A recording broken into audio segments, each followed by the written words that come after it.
I'm a bad bitch. I'm a bad bitch. I'm a bad bitch. $1 billion ass, $1 billion bitch. They already know $1 billion bitch. I'm a bad bitch. I'm a bad bitch. I'm a bad bitch. I'm a bad bitch. $1 billion ass, $1 billion bitch. They already know $1 bitch. I'm getting money in a different country. I wake up, eat breakfast at nighttime. I got guts trying to score me. Wanna do all to me, cause I stay wet as a pipeline. I spent 2,000 on white wine, but I make an OF, it's a lifetime. Is this thing on? Is this thing on? All right, ladies, you are all here to be what? A bad bitch. And the rules to becoming a bad bitch is what? Be you. Shit, my ass take a walk like a lifeline. Said the money is long, but I like mine. I can do what I want, but I get it. I wake up and think money and business. I'm like Papa to the island I'm living. I'm in meetings with bosses for millions. Shit, my ass get the back of the road, baby. I'm the reason she twerk, I'm the GOAT, baby. Bitches virgin, I'll never be a dope, baby. And every time I'm in the city, watch them go crazy. I'm a bad bitch. I'm a bad bitch. I'm a bad bitch. I'm a bad bitch. $1 billion ass, $1 billion bitch. They already know $1 billion bitch. I'm a bad bitch. I'm a bad bitch. I'm a bad bitch. I'm a bad bitch. $1 ass, $1 bitch. They already know $1 bitch. That's the best. Stack my residual, should've known. I blow like a tennis soup, I got hate. All haters is pitiful, get a buzz. For each individual, I got money, so don't get political. Got them up in my DM, they so typical. Shit, I'm up on these bitches like it's 10 to 2. Your man want my lungs up in 10 to 2. I'm dancing the night when I want fun. But, trying to make them wanna box on. Can't get close, if it's fun time. Can't sit back, when the love song. Go back, and so surprised. And so alive. In Miami on Ocean Drive. Hopping in y'all, watching Ocean Drive. Me too. Postmates? Yeah. Bad bitch. I'm a bad bitch. I'm a bad bitch. $1 ass, $1 bitch. They already know $1 bitch. I'm a bad bitch. I'm a bad bitch. I'm a bad bitch. I'm a bad bitch. $1 ass, $1 bitch. They already know $1 bitch. What's going on, Conscious Crew? Hi! Happy Monday! Hope you guys are having a amazing start of the week. Hope you guys had a great Mother's Day weekend, whether you are a single mom, a married mom, a pet mom. Happy belated Mother's Day to you, and hope that it was awesome. Hold on, you guys, real quick. Hold on.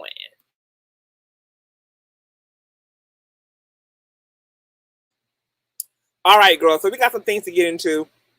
And I was honestly going to make this, well, I'll get into that actually, okay? You guys already know what I need you all to do. I need you guys to thumbs up the video until it is stuck, girl. Y'all know that YouTube has changed its algorithm. So it's really crazy out here, girl. They're really turning YouTube into the Hunger Games. So we all that we got, honey. So it's going to take me and you, the team, okay, to make the dream work. All right. And one of the ways you can do that is by thumbing up the video. Thumbs up definitely offsets the algorithm, but more importantly, it triggers up the notification system so that more Conscious Crew members who have no idea that we are loud, live, and in color, despite having their notifications turned on, despite being subscribed to the platform, okay, are still sitting ducks right now and do not know that we're even here. But you can let them know that we're here by sending them a direct invitation, which is your thumbs up. Which is your thumbs up contribution, okay? Thumbing up translates on YouTube as desirability, and once YouTube sees that a video is getting a healthy thumbs up, it starts sending out more notifications, okay? Once again, charge it to the YouTube game, girl. Ridiculous, okay? So whether you are a part of the replay gang, or you are a bush baby, or you actively in these streets, okay? Yes, as the queen says, all, girl, all the engagements help, girl. Leaving comments, clicking and viewing, subscribing, thumbing up, girl, is all engagement, and it benefits the platform, okay? So please, for free, it don't cost you nothing. And if you love me and you appreciate the work I put in, you appreciate the entertainment I bring you, the information I bring you, etc., just on principle, you're hitting that thumbs up button because you just mess with the king like that, okay? Now, also, I want to shout out to the 44 point. What you mean 900, love? Like, what you mean? Oh, you're talking about unicorn. I subscribe for 900 channels, and now I get all your Okay, that's a big part of it too, y'all. All y'all who subscribe to 50 me 11 channels you don't watch, this also will hinder your notifications, okay? Because YouTube just ain't about to trick off on that many notifications, okay? So if you are, vainly subscribed to a lot of platforms, it's good to reduce that. Unsubscribe from platforms you ultimately don't watch so that you can be notified, regarding the platforms and the content creators that you do love. Okay, thank you for that piece, unicorn, on period, all right? But speaking of subscribers, okay, shout out to 43.4, okay? And we are climbing because we're working, honey, okay?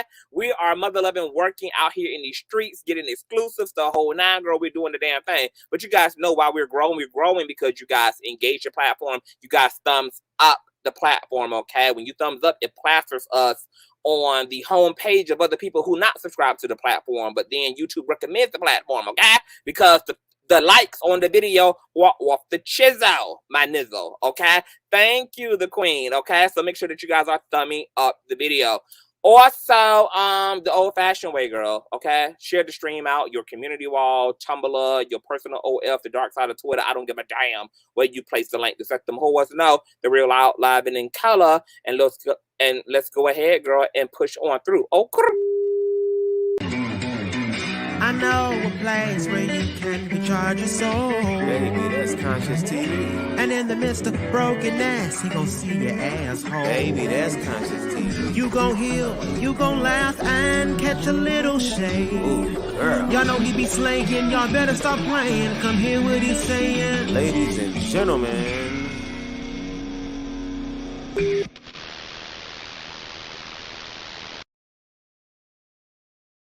Okay, baby. A unicorn says she went from having to unsubscribe from 900 channels. It took her 2 days, and now she's down to 10, and she getting all her notifications. That part, okay? She putting in that work, okay?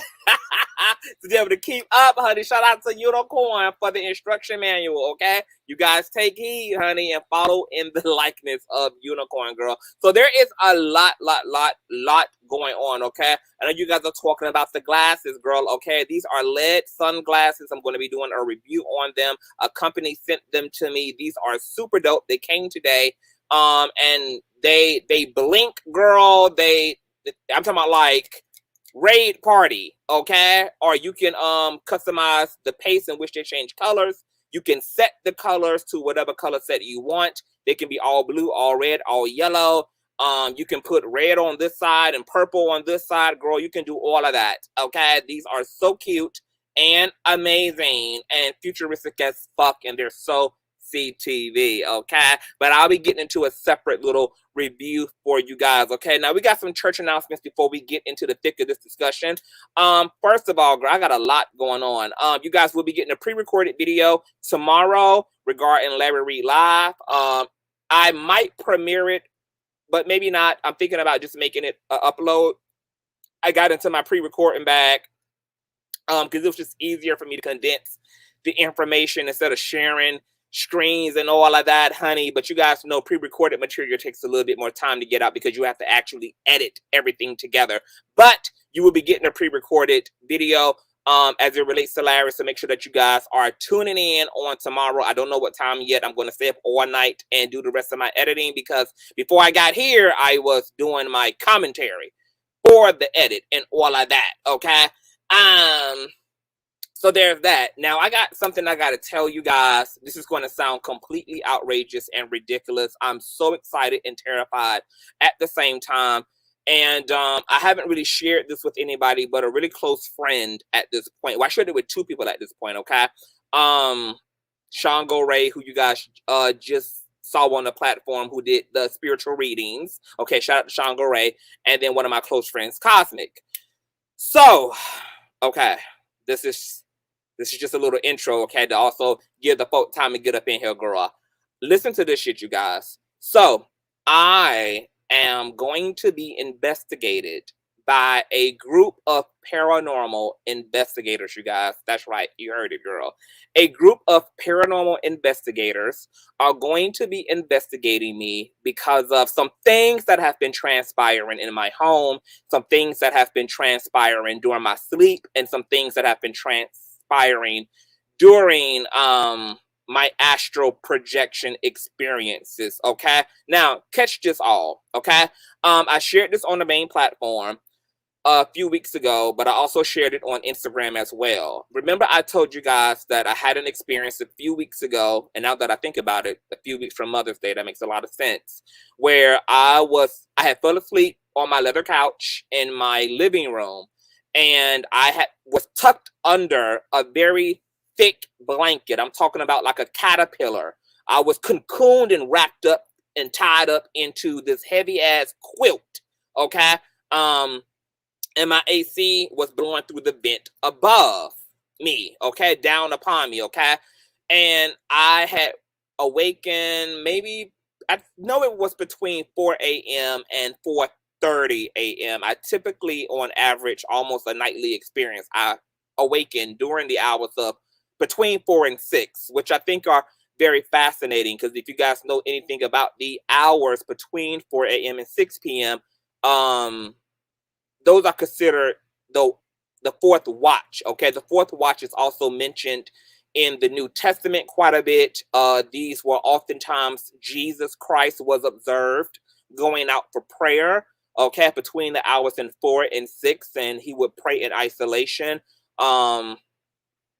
Before the sun came up, etc. Now, if you guys know anything about Jewish mysticism, there's a belief in Jewish mysticism, which is why Christ more than likely was praying between these hours, that the veil is thin between the hours of 4 a.m. and 6 a.m., okay? In Jewish mysticism, it's believed that the spirit of God, that the spirit of the divine is closer to the earth realm between these hours, okay? Those of you who get up for work during these hours or commute during these hours might experience a type of magicalness during these hours. There's a peacefulness in the earth. I remember years ago when I was working for a temp agency way back in the day, and I would be doing the morning shift, and I would get up and have to drive through the city, and I would be out on the road by 5:30, etc. This was just a very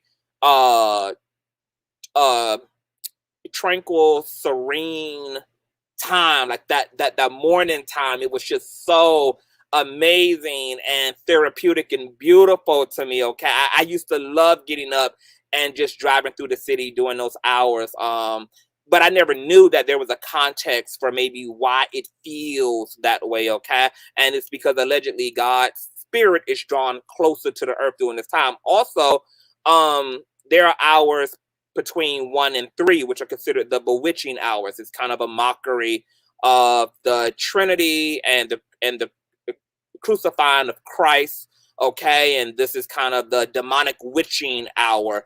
But the holy, sacred hours are between 4 and 6. And if you guys Google this, lots of people around the world just randomly wake up during these hours. So I commonly wake up between 4 and 6. I've always been like that as a child, and I'm like that as an adult. And when this experience happened to me that I need to get back to telling you all about, I was laying in my living room. I fell asleep, tucked under the covers, and I had just awakened underneath my covers. I didn't know why I was awakened. There was nothing that had awakened me at all. And the quilt blew off of my head, just swoosh. And it happened so fast, I actually heard the swoosh. I heard the wind sound from the quilt being blown back off of my face. Now, because I am adapted to paranormal, the supernatural, the metaphysical, I'm a spiritualist, and I've had supernatural experiences my whole life before I could even speak, okay? I've always experienced the other side. So at this point in my life, 37 years of age, I don't get freaked out when bizarre or paranormal things happen. So the covers just blew back, and I kind of just sat there on the couch. I just sat there, and the room was dimly lit. There was no logical explanation for why the covers were blown off of my face.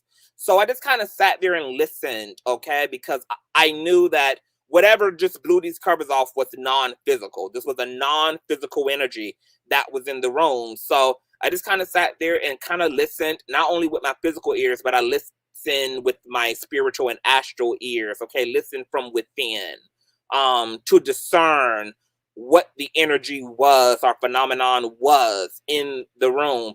And I never got a terrifying feeling. There wasn't a spooky feeling, and there was no aftermath of the covers being blown off.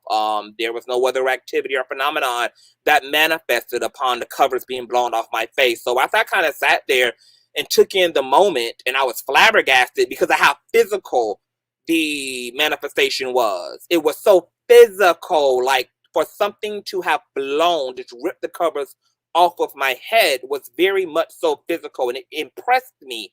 And it kind of startled me, but more so impressed me. So after I kind of sat in the moment and discerned it, and I didn't feel any threat, and there was no other activity going on in my space or in my home, I just closed my eyes and went back to fucking bed. But upon getting up the next morning, I had said a prayer. I said, Spirit, what was that? What happened, in the wee hours? What caused that phenomenon? You guys, would you know that I received a piece of mail in my mailbox with my mother's name on it? Matter of fact, it was a T-Mobile bill. A T-Mobile bill with my mom's name on it. My mom's been deceased since 2012. And a piece of mail from T-Mobile arrived in the mailbox the same day, that afternoon. I knew right there that that is what the phenomenon, the context of the phenomenon was my mother had visited me. I had a visitation of my mom. Okay? And I didn't even think about it until a week later. T-Mobile, a cell phone company. The cell phone company represents communications. Communication. My mom, for whatever reason, decided to pay her eldest child, her eldest daughter, her eldest son, a visit in these hours where the veil is thin between this realm and the next. I was shook. Now, since my mom has passed, I've had experiences with my mom, but nothing as dramatic. Nothing as dramatic as having covers blown off my head or something physically happening in the environment. Okay?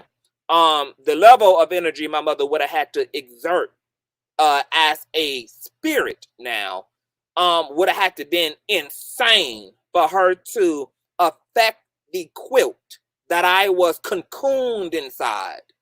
And what's so fascinating, not only about the confirmation behind that visitation with T-Mobile mail with her name on it arriving in the mailbox the same afternoon, but I also realized this is how my mom used to wake me and my brother up for school.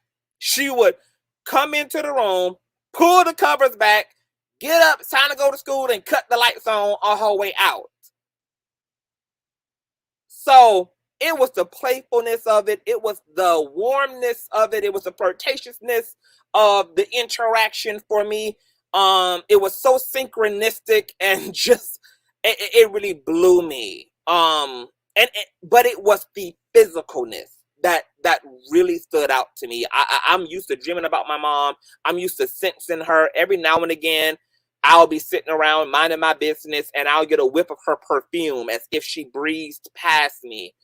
There would be those type of synchronistic experiences. And so there's that. But that's not why I'm being investigated by a paranormal research group, okay? Things get more dramatic. 13 years ago, I had an astral projection experience. And the generator in my home at the time shut down. Matter of fact, this experience happened when my mom was still alive. So this might have been further back than 13 years ago. Okay, because my mother was in the home, my brother was in the home, and once again, I had an involuntary astral projection experience. I was involuntarily out of my body. I had awakened, I was vibrating, I was experiencing sleep paralysis, I heard static all around me, and then a vortex of orbs or stars spiraled and manifested in my mind's eye. My astral form, or my spirit, my soul, whatever you want to call it, shot through this vortex of stars, and before I knew it, I was bobbing up against the ceiling of my bedroom, looking down upon my physical body. Upon me re-entering my body after being out of my body, when I awakened, the entire house was not only the entire house, the entire block was completely blacked out. But upon me coming to, all of the electronics turned back on in the home, the heat, the digital clocks, the electronics, the TVs, the street lights all came back on. Everything came back on, okay? And this was, I was shook at this because I knew it had to do with whatever I was going through in this state of sleep and the physical impact it had on my house. Well, 13 years later, just yesterday morning, I have fallen asleep once again, fallen asleep and fell asleep between the hours of 4 and 6 because I'm a night owl and I am a vampire. I was asleep and I had awakened and I had fell asleep on the same couch, okay?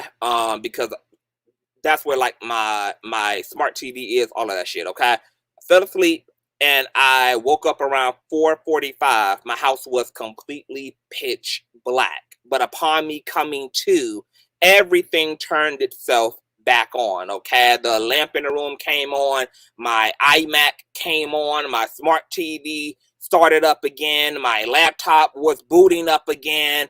And so once again, something had happened during my sleep that had a physical impact on my environment. Now, the first time I was astral projecting, and maybe I astral projected again yesterday morning, but didn't know it because you can have conscious and unconscious astral travel experiences, okay? Just like you can have dreams that you remember and don't remember, okay? And so I talked to a friend, and my friend was like, bitch, it's time to get some of this shit documented. It's time to explore some of this shit on a scientific level. It is time for your ass to, you know, to get to the bottom of this and to also see if your experiences can give breakthrough in the areas of paranormal research and the study of consciousness and psychology and poltergeist activity, etc.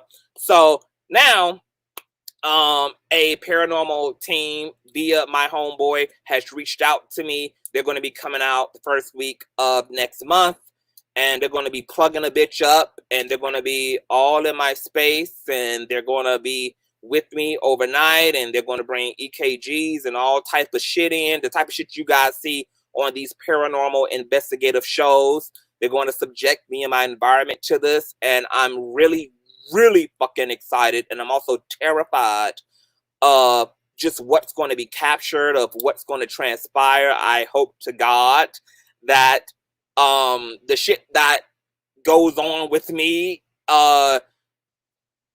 happens on site, okay?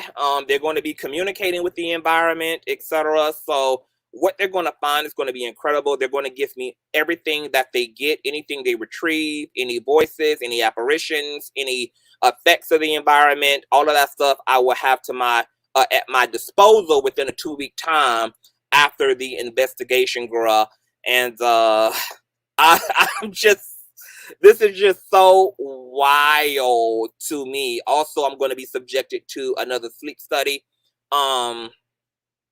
test. I took one when astral projection and sleep paralysis first started happening in my life, because I was going through sleep paralysis like multiple times a night. I was coming out of my body multiple times a night without effort. These were things that were just manifesting in my life. And so after I had went and got a physical done to see if there was any underlying health issues contributing to my sleep paralysis experiences, and the results came back negative of any underlying issue, I then submitted myself to a sleep study. And what they found in the sleep study, and this was done about probably 10 years ago. I got paid for that sleep study as well. They paid me like $200. They had me in a lab for 48 hours, etc. And what they found was that when I'm asleep and I'm supposed to be I'm naturally supposed to be in a REM state of sleep. You guys know that there's different levels and frequencies of sleep. Where they found that I still have lucidity, okay? That I'm still lucid. Like I'm still consciously aware when I am supposed to be gone with the wind, like the rest of the world, like the rest of the earthlings, girl, okay? They don't know why my brain is active while I'm asleep. They have no idea why my sleep is not interrupted and this kind of line of demarcation doesn't exist, okay? So I had to undergo all of that too, because as much as I am a supernaturalist and a spiritualist, I also am very analytical and scientific. So I always go to a scientific and practical, logical explanation before it rests on the supernatural, paranormal side, unless what manifested is just that phenomenal. I would explore other avenues, okay? So I had to rule out some things first, just to make sure that I could make a genuine claim to the phenomenon or the gift that was manifesting in me. So I'm going to be going through another sleep study shortly after this paranormal investigation. So I'll keep you guys, I'll keep you guys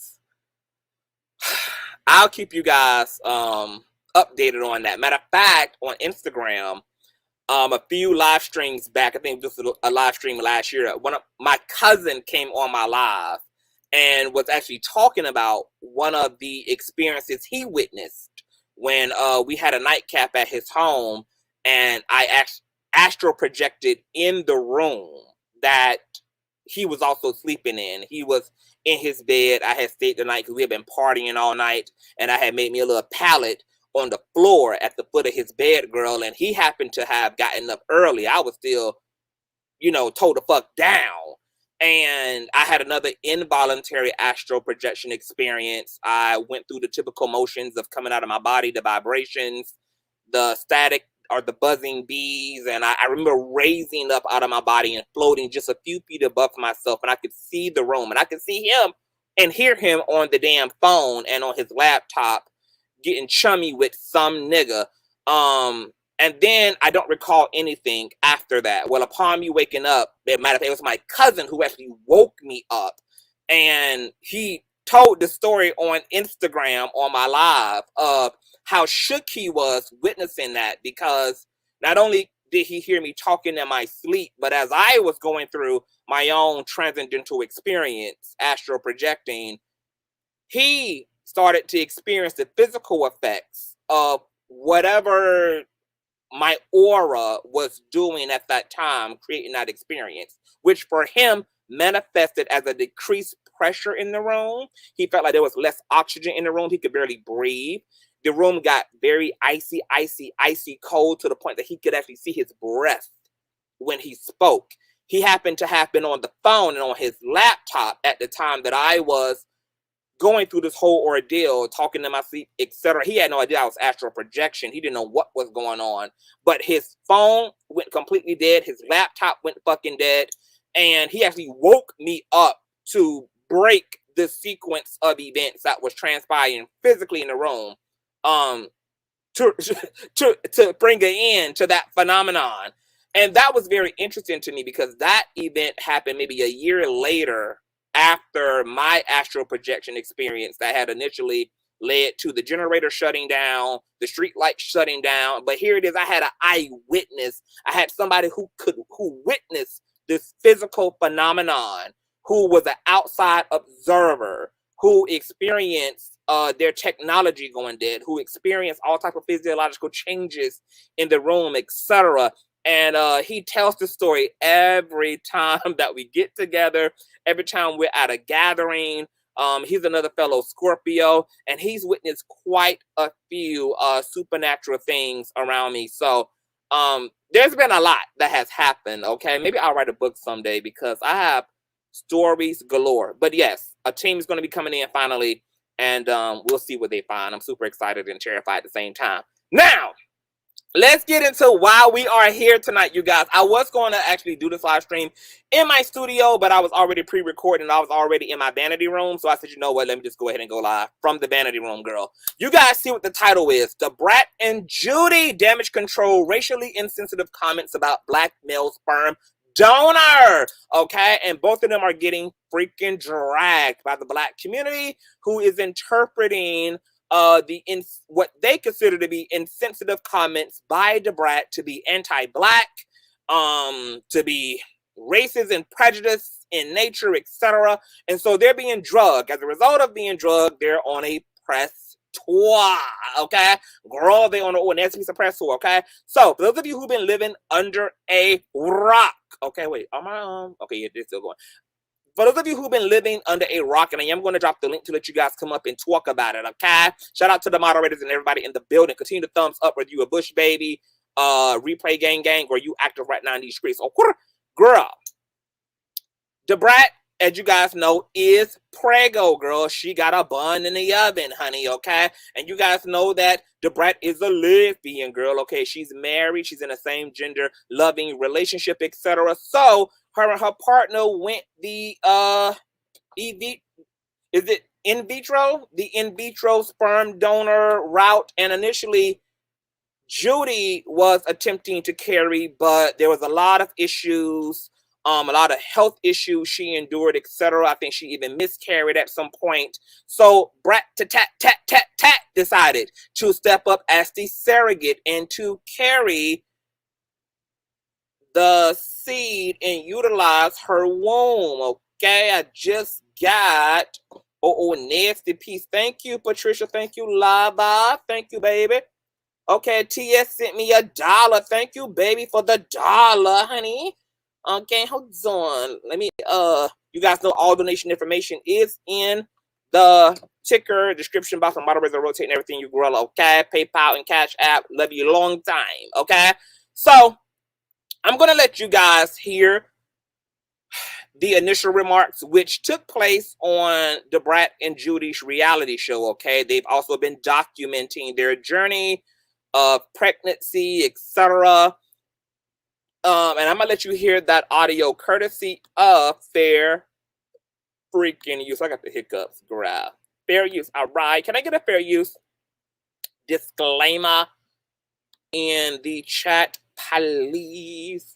I think my beautiful Ty is probably down there, girl. She's probably about to get me together with this old nasty piece of disclaimer, child. Let me see where the disclaimer at. Oh, okay. I don't think she's here tonight. Okay. All right. Well, fair use covers research purposes, parody, comedy, entertainment, etc., girl. And this is via Tamron Hall. All right. So let's do it, honey. Listen to DaBrat and Judy talking to their doctor. Morning, how are you? We doing okay. We looking through the cryobank thing from the ones you gave us, but we don't see no black people. Yeah, that's a problem. And it went from thousands of donors down to 224 donors. And one of them is black. Right, so this is an important issue. Unfortunately, there are just not enough black donors, black sperm donors, black egg donors. So, unfortunately, the pool is limited. For so our baby daddy can't be black? Well, the thing is, not if he only... look like Jiminy Cricket. The thing is, one or two black people I saw, that thing ain't finna be looking like my child. Okay, so that was the comment, girl, okay? Did you guys hear that? If you guys heard that audio, give me a 1. Thank you, Just Be Real. Copyright disclaimer under Section 107 of the Copyright Act of 1976. Allowance is for fair use for purposes such as criticism, comment, news reporting, teaching, scholarship, education, and research. Thank you, Amor. Okay, did you guys hear the commentary? Okay, you guys heard the commentary. Okay, so you guys heard DaBrat was like, girl, you know, as we search through a genetic match, the candidates are dwindling, honey. Okay, it went from thousands to a few hundred, girl. And the one black male donor that was a match, girl, that thing, my child ain't gonna come out looking like that thing, honey. Okay, some of these folk look like Jimmy the Cricket.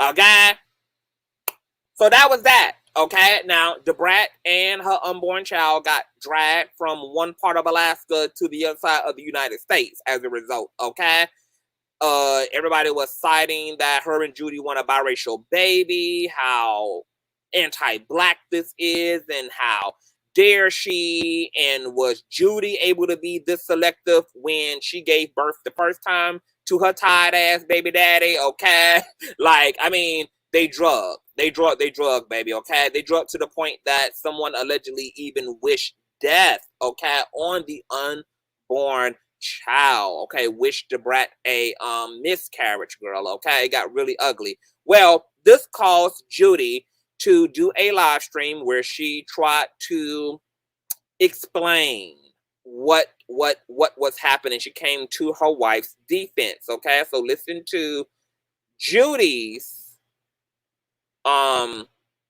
damage control after DaBrat's comments. You know what? I see all of the headlines. In the first episode of Brad Loves Judy, we are in search of black donors. So a question was asked around that because you saw in real time us trying to find a black donor and you saw the difficulties. There are difficulties. There's a lot of facts in the world that people, I feel like, really don't know or are ignorant to. And that's that black men make up 5% or less of the sperm donation pool. Then even with that, once you put in your genetic testing, you'll be lucky to find one, if any. I'm a carrier of 4 different things. 4. If we chose somebody that had the same thing, our child would most likely have it. And they're severe. Okay. So if you guys also saw that live stream in full, and this is not the full live stream, but Judy goes on to talk about how there is a lack of compatible black male sperm donors that are in the database. Hold on real quick, okay? And you guys heard in the show, their doctors confirmed that as well. Now, what that means is that not that there's not enough black men who are in the system, but in terms of those who are genetically compatible, okay, the pool shrunk because, as you guys heard Judy say, she has a few things that she's living with and that are prevalent in her family, and she's not looking, to have a male partner escalate those hereditary and genetic issues, okay, to the child. They're trying to curb that, etc. So in terms of finding the perfect donor and the perfect match, okay, it was very difficult, okay? They didn't want their child to inherit a lot of the things that might be hereditary, whether that be, I don't know, high blood, sickle cell. Judy didn't go into everything that she's dealing with health-wise, neither has DaBrat, etc. But they were looking for, it's Judy's egg, and this black, and this donor. So they went with a non-black donor, okay? They went with a white donor, bruh. So yeah, things got interesting. Now, from there, Judy and DaBrat went on the Tamron Hall show where they continued to ultimately double down on, you know, their defense, which is that they meant no ill intent, and, you know, the black male sperm pool is very shallow as it relates to compatibility for them on a genetic level, etc. Okay, so let's get into the minutia, bitch. Okay, first of all, it's funny to me that Judy went and tried to clean up DaBrat's statements, because her defense and what Brat said are literally two different statements, okay?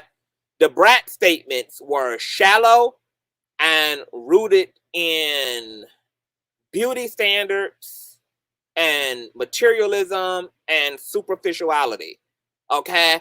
And Judy's argument is completely rooted in logic, science, and has nothing to do with attractiveness, okay? As much as people are trying to make this a racist thing, I don't think this is a racist thing, but I think it is about something that is just as problematic, okay? Which is the capital that comes with attractiveness and this system of beauty that allows there to resurrect a classism system, another system that divides people amongst themselves, that determines the way a person is treated based upon what they look like, okay? And for DaBrat, she considered the one black male sperm donor that was qualified to have been physically unattractive. Now, I'm pretty sure that some of these, that whoever the white baby daddy gonna be ain't no Brad Pitt, I'm sure, okay? But as far as DaBrat was, he was better looking than the one qualified black sperm donor. I think that we have to have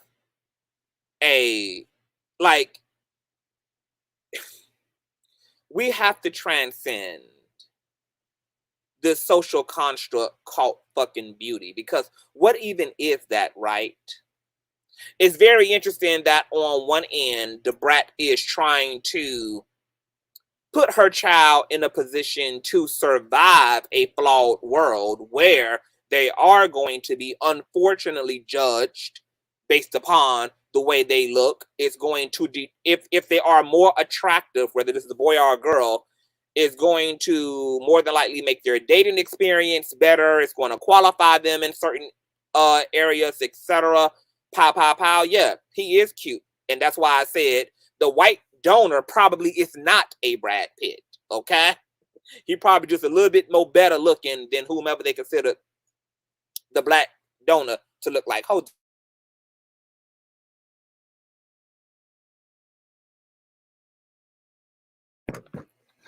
So I'm like, this is interesting to me that DaBrat is going to lean into this false premise regarding beauty, which is not a real thing. It is a social construct. And I'm thinking that the more revolutionary thing to do would be to focus on raising a human with gorgeous attributes, more so than raising a child who looks a certain way. I also think it's funny that there's no clapback. Like the clapback against Judy and DaBrat has to do with, oh, it's anti-black colorism, blah, blah, blah, blah, blah. I don't think that. What's actually happening is that she's leaning into pretty privilege. She's leaning into the social capital that comes when someone is seen as attractive. And that's interesting to me because there's no criticism for DaBrat and Judy for not allowing the kids to be kids, okay? Because every time trans and sexuality comes up, it's let the children be children. But these people are getting no clapback on enforcing man-made standards upon man-made shallow beauty standards upon children who should be able to grow up to be adults who are valued and loved because of their actual humanity and identity rather than what they actually look like. Because I want y'all to keep that same fucking energy. I want y'all to keep that same energy, okay? Because if the topic was about sexuality and gender, it'd be the kids, just the kids, just let the kids play frisbee and hopscotch and Uno and draw and coloring, but let them be children, girl. But it's okay for people to customize their children in any other way, shape, form, and fashion. It's okay for couples to decide to pick who they're going to mate with based upon who this idea that, okay, I'll incubate and co-create with you because of you got good genetics, honey, okay? I want my child to have them cheekbones. I want my child to have that hair texture. I want my child to have that hair color. I want my child to have black, that height, that width, that whatever. But why we not letting the children be the children? Because I think this is exploitation and objectification of a child. Okay, I also will criticize the parenting, the parenting psychology behind burdening your children with looking a certain way. The only thing they should be burdened with is looking well groomed.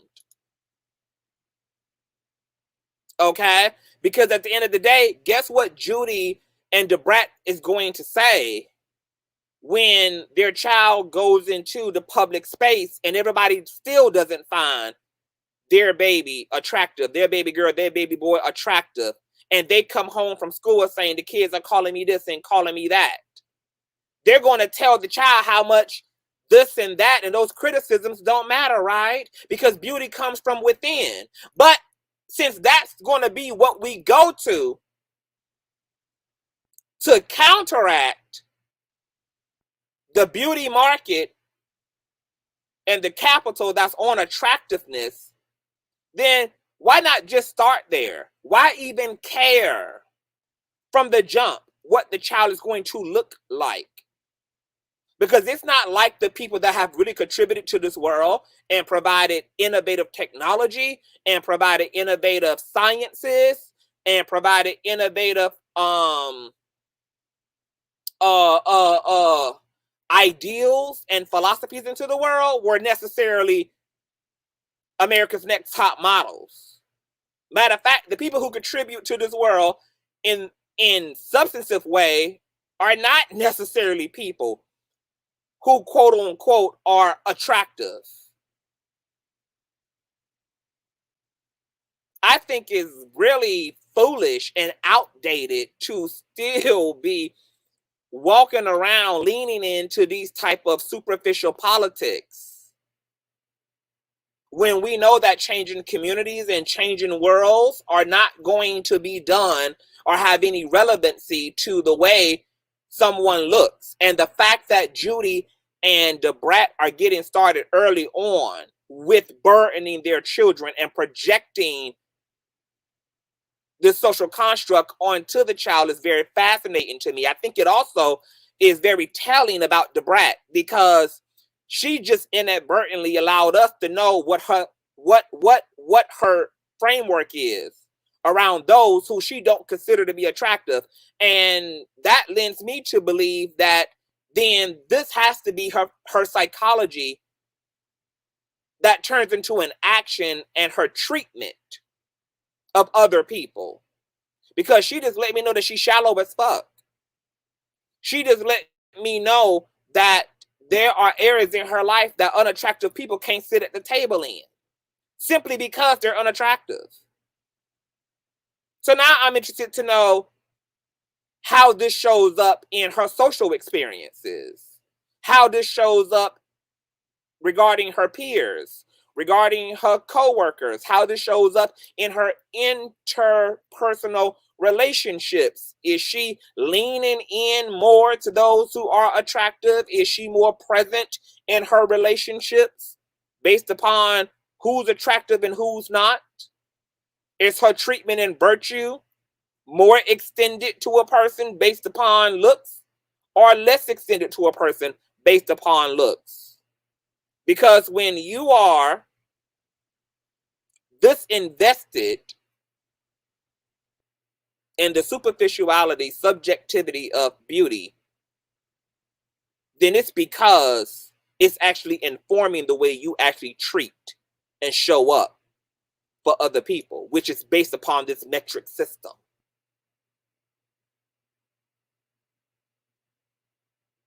So now I'm curious. Okay? We as a community, we got a lot of fucking issues. Our front porch is littered with things that we need to be dealing with and resolving, such as self-policing, such as self-liberation, such as our attitude around our economic, our sociology, our psychology, cleaning up intergenerational trauma. There is a world of work that we have to get to as Black people, and you got Black people worried about whether they Black child is going to be attractive in their eyes. So now I'm like, so what are you saying, bitch? That if your daughter or son still comes out looking like Jimmy the Cricket, that you would show up less? Because that has to be what it means.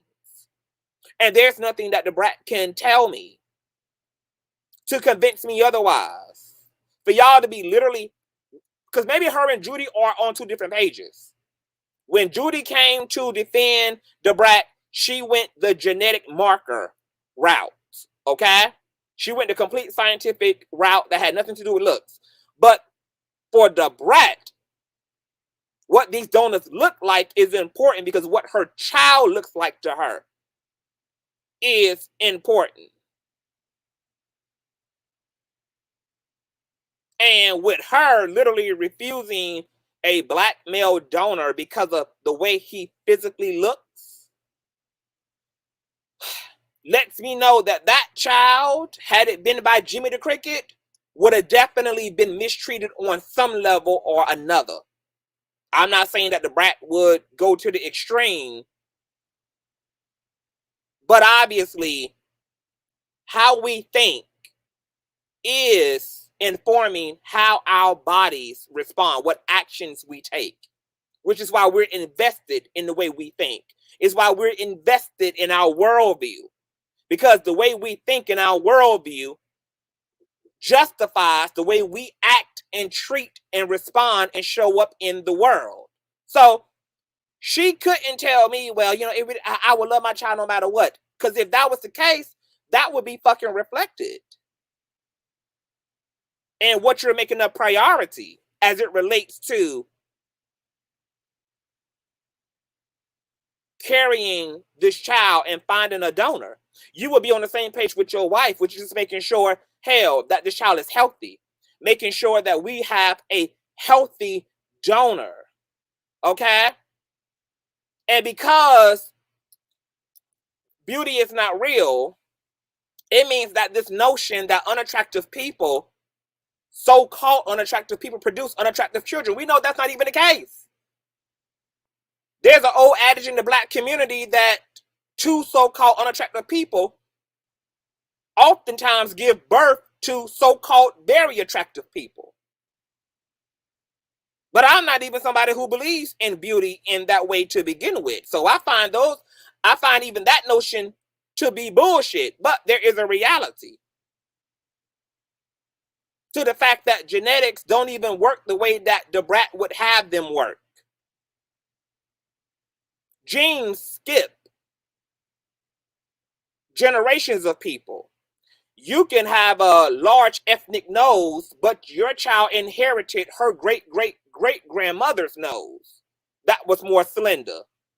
You could be dark-skinned. You and your partner can be dark-skinned, and you give birth to a completely light-skinned child.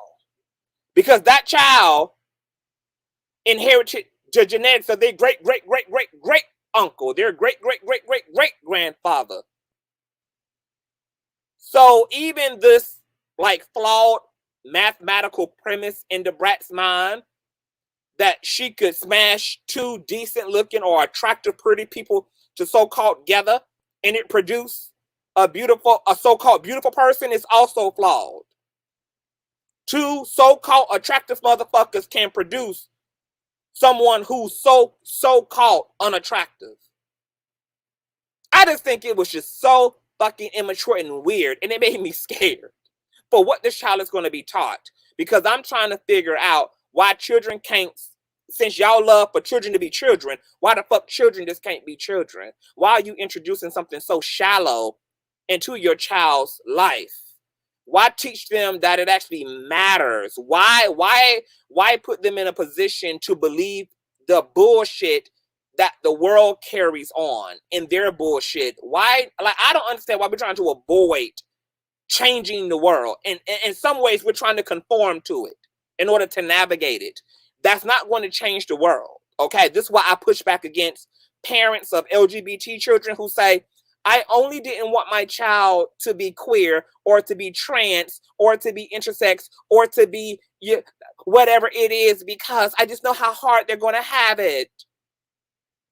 Well, you don't punish having and bringing a potential queer child into the world by not having children.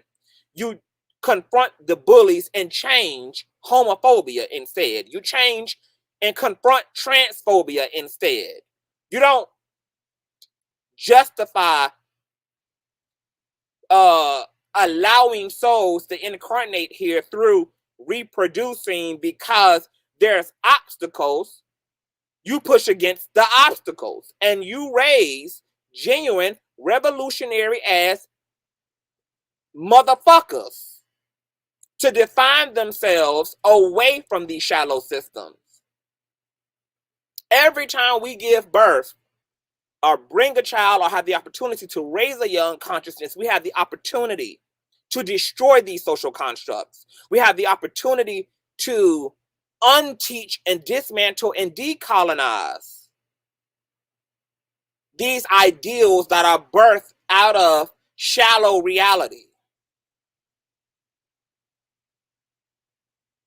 If my child came out looking like something that I know did not fit the status quo, if their complexion, if their hair texture, if their forehead, if the design of their face, their body, etc., didn't fit a prototype or fit the fucking status quo, guess what I'm about to do? I'm about to raise a revolutionary ass motherfucker who ain't gonna have to define themselves based upon none of that shit to begin with. I'm gonna raise my child's mind away from the fucking status quo so that not only do they not get vacuumed into the self-loathing and self-destructive thinking and feeling that comes with buying into these flawed and superficial realities, but I'm going to also teach them a way, regardless of whether they so-called are attractive in my eyes or somebody else's eyes or not, so that they also don't perpetuate the system against other people. It's because we are literally believing in beauty in the standard objective way that we're raising children who then go to school and call other children ugly because they learned from you that there's a such thing as ugly. They learned from you that there's a such thing as attractive. And wherever they fall on the pendulum, they go out and make other victims. As a result of them inheriting a flawed premise to begin with about beauty, which is that there is no such thing. I don't give a fuck what your ass look like. There's somebody who gonna lick it, lap it, eat it, roll it, and ring it, baby. Bitch, you better watch my 600-pound life and see these morbidly obese men and women who can't even move out of the corner of their house without a damn tractor trailer pulling their ass up, who got a loyal spouse there, who got a whole wife and husband there, who got a whole 11-year motherfucking long marriage, bitch. Y'all better watch the YouTube channel called Vice. Motherfuckers ain't got their feet, ain't got no arms, ain't got no shoulders, ain't got a whole damn man. Whole damn man.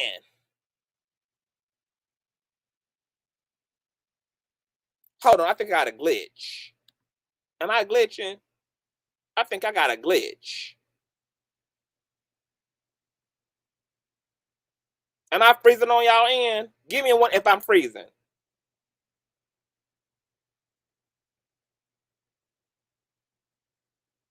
I'm freezing. Okay, hold on. Let me go out and come back in.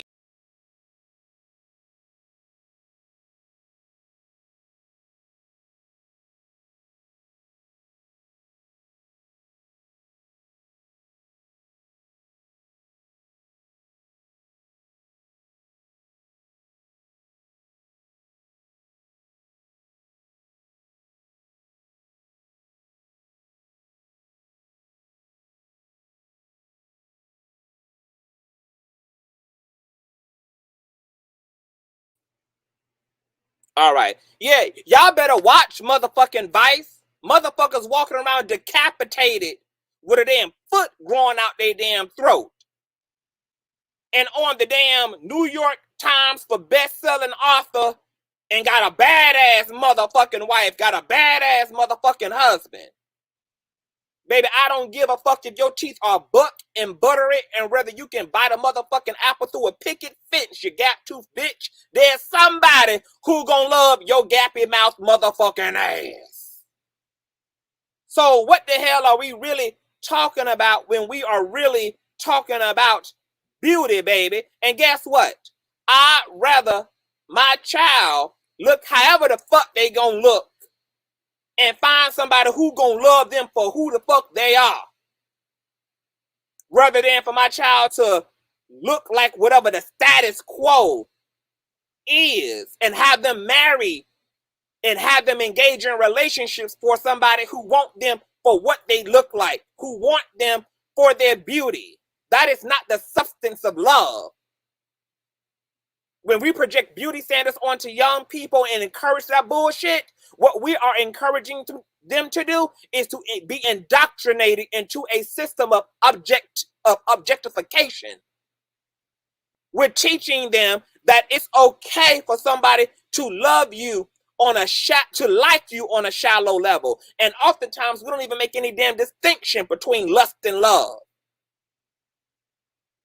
We've all been so deeply indoctrinated and encouraged and inherited this social construct that we're not even aware of what we're doing. Just like DaBrat. She don't even know that there was anything wrong. She don't even know that her premise was completely fucked up and flawed, because that's how second nature that software and that system is. A system that everybody in this system inherited. There are just some people who have become self-aware and realize what the problem is and have shifted course. And then there's other people walking around as the Walking Dead, completely unconscious. Unconscious.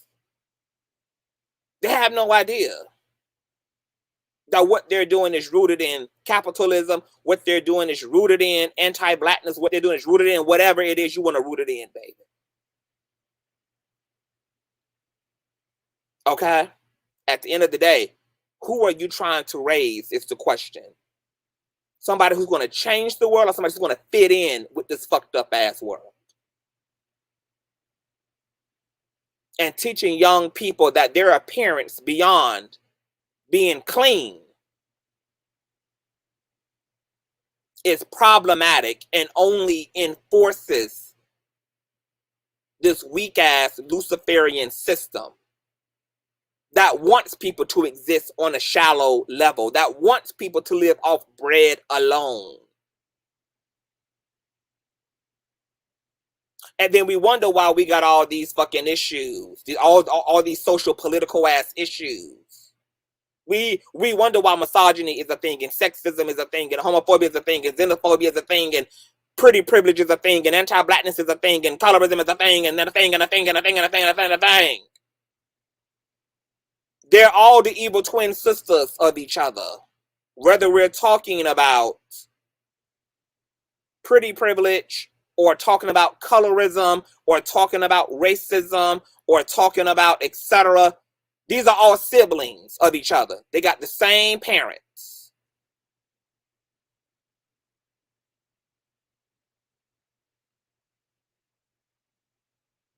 And there's a problem with that. So I'm not saying that Judy nor DaBrat, that this is really about them. They're just a catalyst into a larger conversation that is systemic. Because pretty privilege is real. Beauty capital is real. People are, look, and Kevin, the proof that it is Kevin Samuels completely capitalized off of Americans buying into the capitalistic system of beauty and attractiveness, which is why he had women giving a damn firstborn just to sit in front of him and be critiqued.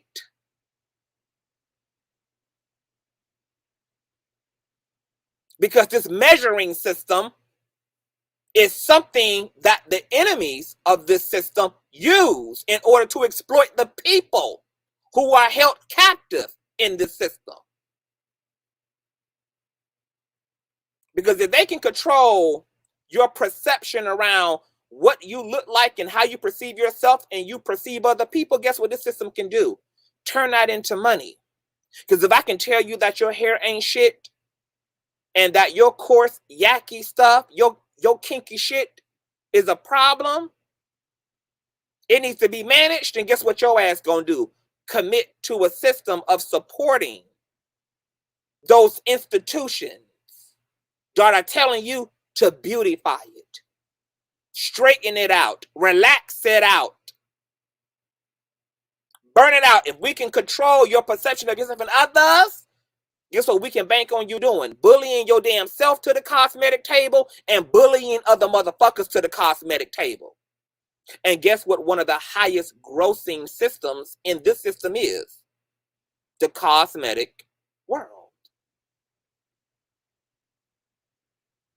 If we can convince you that your ethnic ass features are a problem, baby, you will commit to the systems that are in place to correct your nose and correct your complexion, to correct your lips, to correct your stomach, to correct your hips, to correct your ass, to correct your breasts, to correct your kneecaps, to correct.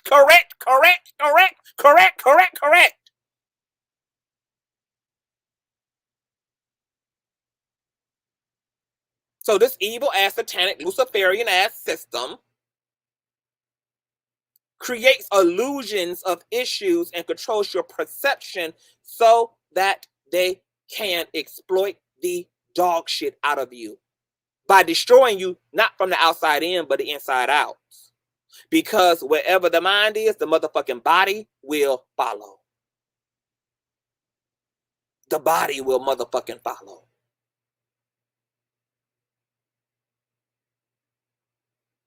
Now, I'm not saying that you also, because look, there's this conversation, and I see it as I see it in the chat from Deborah. Contouring the nose is a little anti-black, and we get it.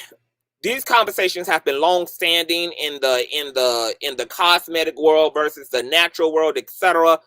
I can't get into all of that because that conversations get muddy, because especially as melanated people, we are a creative people. We've always played in clay. We've always been designers. We've always used our bodies in order to express our culture, to express our creativity, to express our spirituality, which is why when you research and look at pictures of your ancestors, they have piercings, they have body modifications, they have bones in their nose, they have cone heads, they have all type of shit. So when it comes to black people in the conversation around weave and makeup and all this shit in the natural community, the only thing I'm gonna tell black people is you just be clear up here. Because if you clear up here, then you know why you do what you do. You know why you wear what you wear. You know what your context is for your personal aesthetic. And you can participate in all that shit without necessarily having an anti-black politic. You just need to be fucking clear. I ain't even gonna muddy up that conversation, baby, because we just get back into the same shit. We get back into the same fucking problem that we leaving out of because it just creates more fucking divisiveness. Do whatever you do, but you need to just be clear with you. And that's why I always tell even black people who date interracially, you can be a black. I have a friend, or an old friend. We're not friends no more, but my old homeboy named Justin, he only dates non-black women, okay? Very attractive brother, in shape, gorgeous guy, talented, etc., models, act the whole nine. Always dated non-black women ever since high school and college, etc. He and I had a conversation. I'm aware that you can date interracially without being anti-black. But because anti-blackness and racism and colorism is a thing in our community,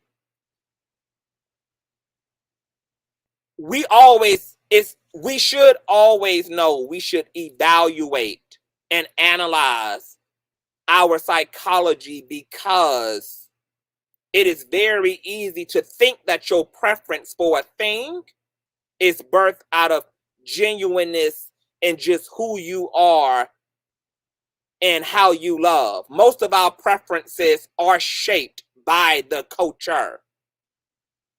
And those preferences just feel second nature to us because, as you can see with DaBrat, we start grooming generations of people from the time they come into the world, into these social constructs, where we have no idea that the images on TV, the images in magazines, the things that are plastered and pervasive and shoved down our throat are even formulating our preferences.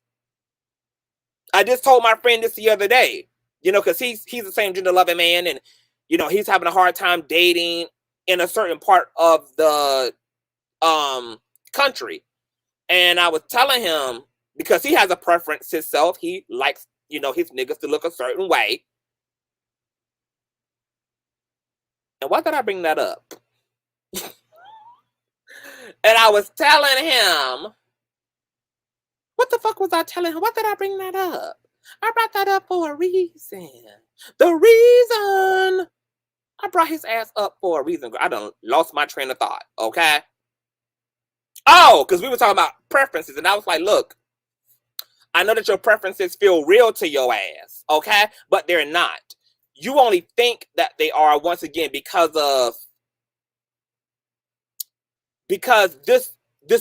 our preferences got shaped very early on, okay? The system outside of ourselves got started very early on. Hey, Mandrell, the system of preferences got started very early on, okay? If you was a black same gender loving man living in amongst an indigenous community in Africa, you wouldn't have the same Americanized standards because they didn't exist in your reality. Your frame of beauty and attractiveness would be oriented toward your tribe members, toward the culture you're born in, okay? You wouldn't have the same customs. You wouldn't like the same things or see the world the same way based upon the way that you're raised, based upon what culture you belong to, based upon where your national geographical location is. Okay? There are tribes in Africa where big women are actually seen as the top tier. They are the first choice. They're the first choice. And that's the culture.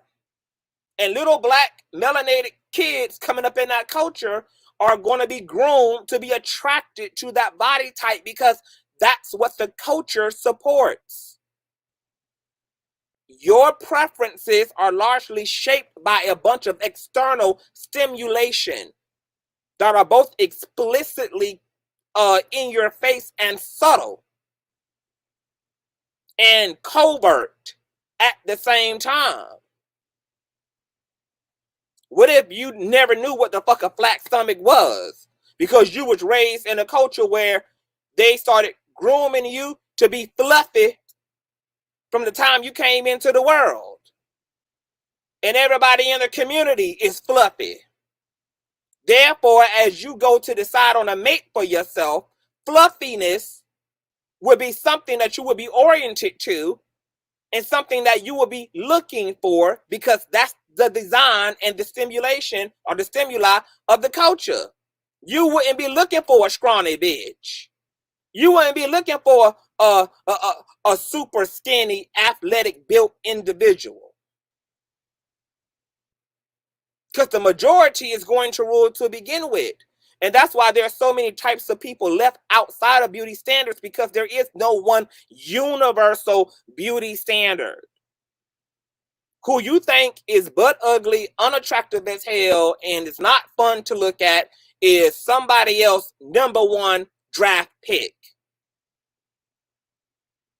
Many of you have had and lived a life where you've been told you were ugly and somebody swiped left and then somebody was swiping right.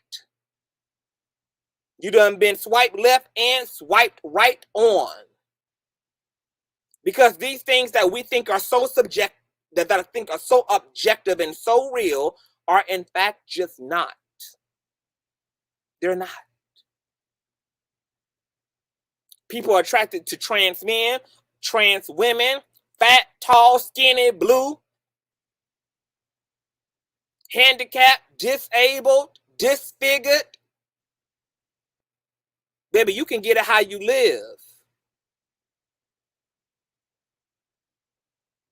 And what'll make the overall space healthier for us as a community is by just obliterating beauty as an entire thing so that there's no market, there's no irrelevant, insignificant system of metric that just helps to divide the lines even more and that puts our young people through even more obstacles. We're literally giving them obstacles by teaching them how to conform to the system rather than to knuck and buck and elbow this bitch apart, rather than to destroy and tear the fucking system down. To learn to be self-affirming and to encourage other people to be self-affirming. To learn to, if you're going to have a preference without diminishing another person because they don't align with said preference. Learning how to lead with love. And you know what? I'm going to press the gas a little bit further. I think it's about time, since we can see that beauty ain't got us no fucking well. Okay?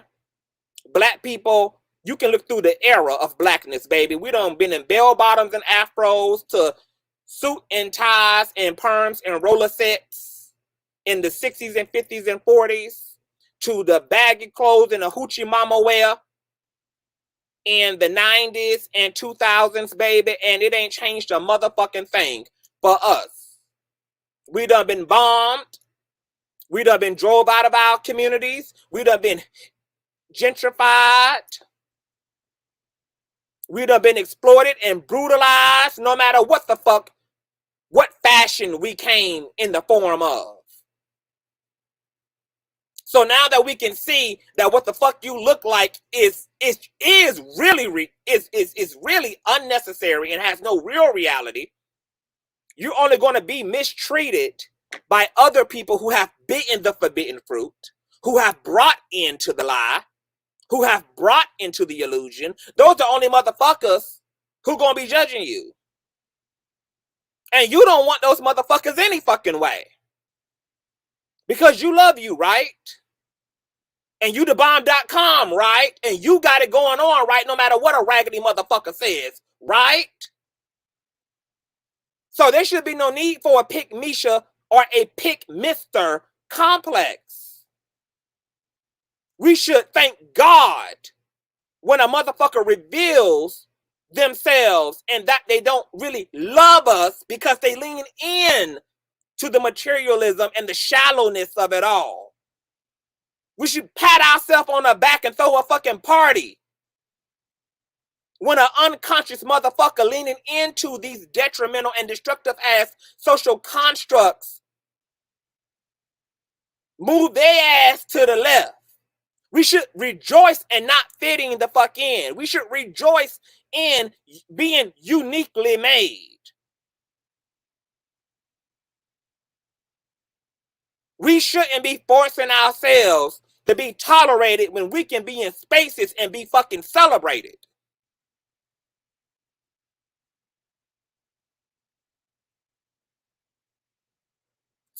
Self-affirmation should be taught immediately.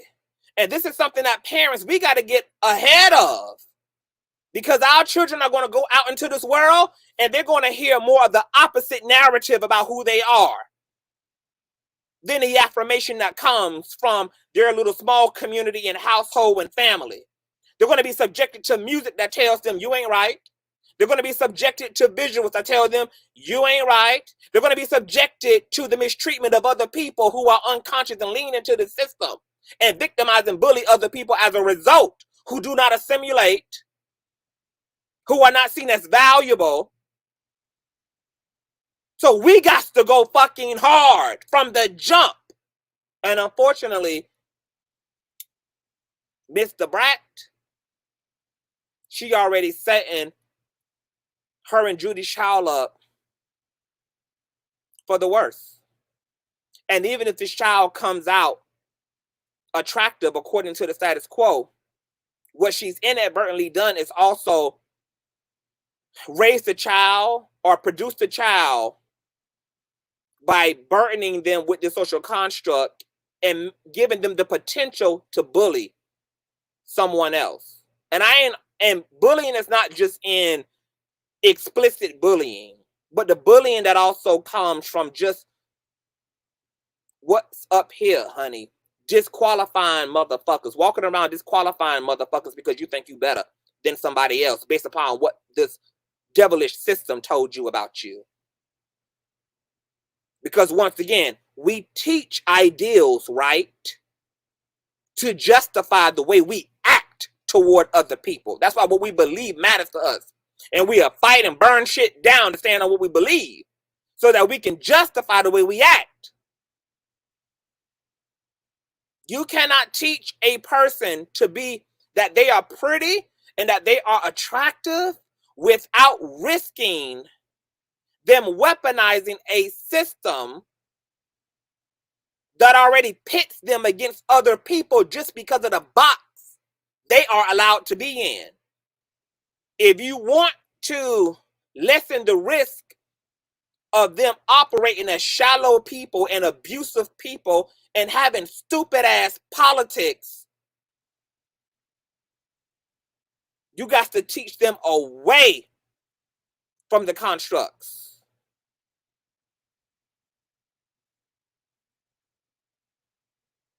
Because to lean in gives those young people the opportunity to be a dickhead and an arrogant son of a bitch who is going to go around and tell somebody else that they ugly as hell. Who is going to decide that ugly people belong over here in this line and pretty people belong over here in this line, and that people's reality should be dictated based upon what they look like. There's no way. Every compliment you give to young people should be about who they fucking are, not what the fuck they look like. who they are. Oh, girl, come over here with your little smart. I love your mind, baby. I love your talents. I love your heart. I love your spirit. There's a lot of things worth complimenting. But looks ain't one of those motherfucking things.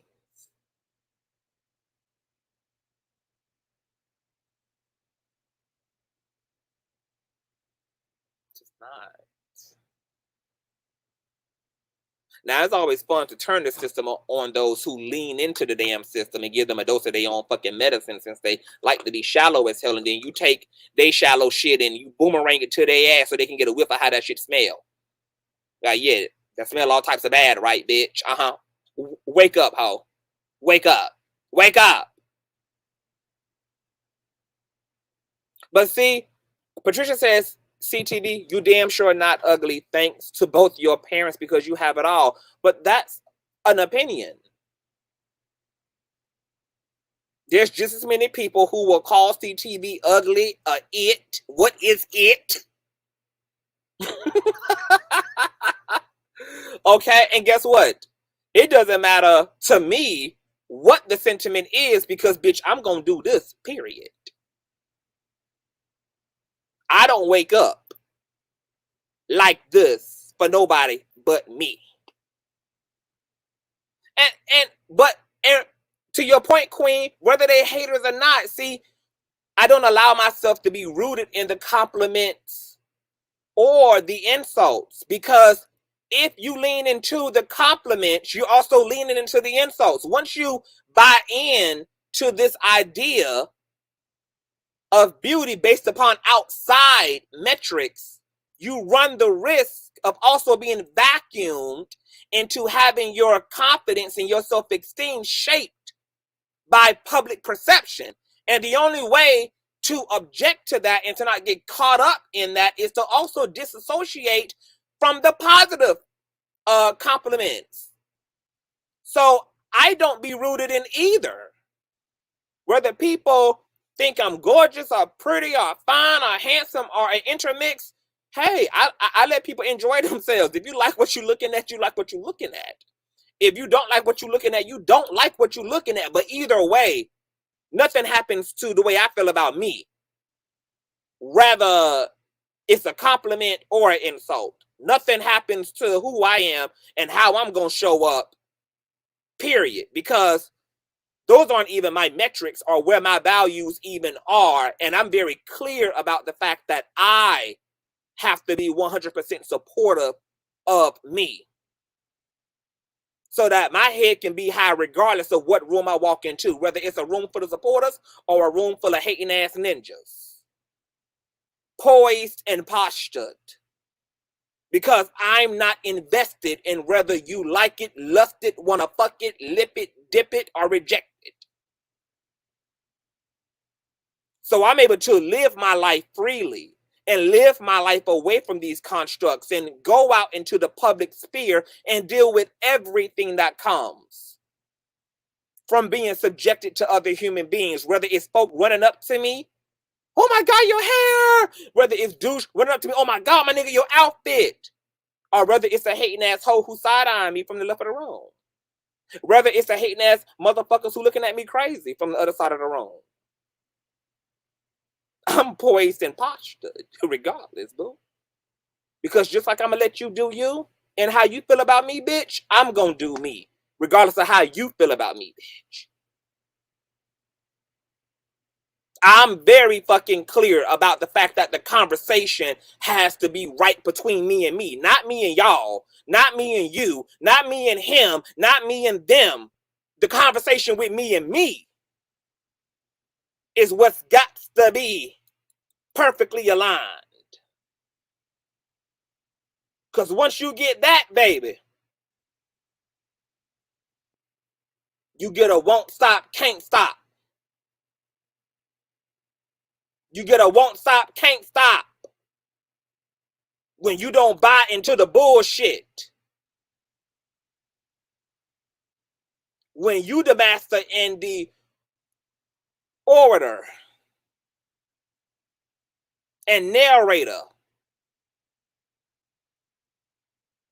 of you. So I hurt and pity DaBrat because she's starting off wrong. She's setting her child up for the okie dokie by allowing them to inherit this flawed social construct around beauty and attractiveness. And the only way to dismantle any of these social constructs is to not participate in them.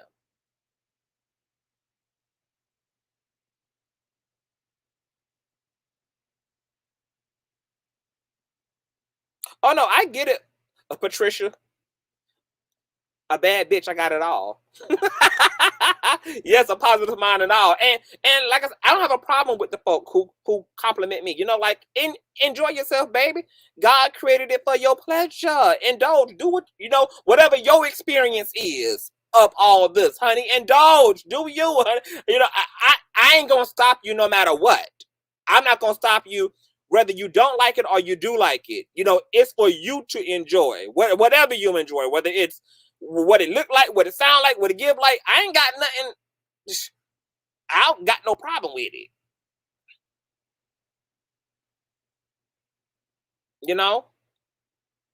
But I think that we can take the Brat and Judy situation and learn about what a lot of people are operating in.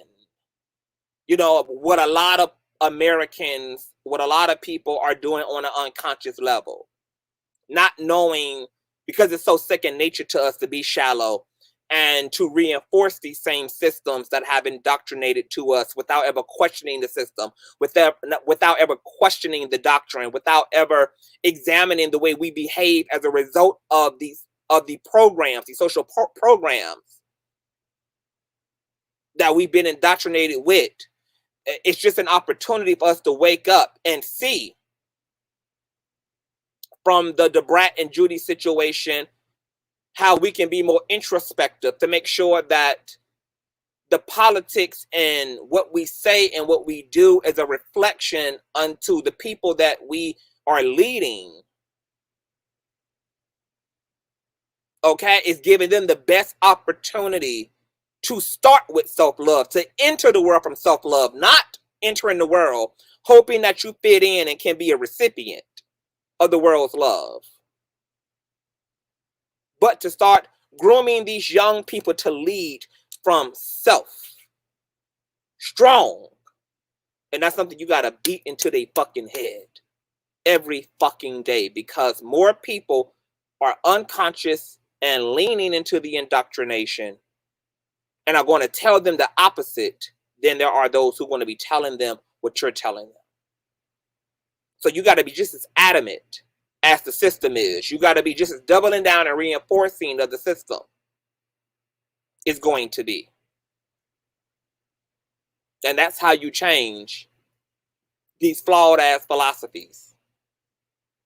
Starts with us, starts from the inside. And then we give that to young people and young people and young people. So DaBrat got an interesting thing going on. Very shallow comment. For me, it's not about racism, etc. I see why other people feel that way, etc. But I really do think it's more in because they started off looking for a black donor. So their preference was a fully melanated child. That's what they were going for. But because of the genetic issues, pow, pow, pow, pow, pow. And then when it got to the final altar call, the only black male donor who was qualified for DaBrat didn't look the part, even though his genetics fit the part. Very shallow.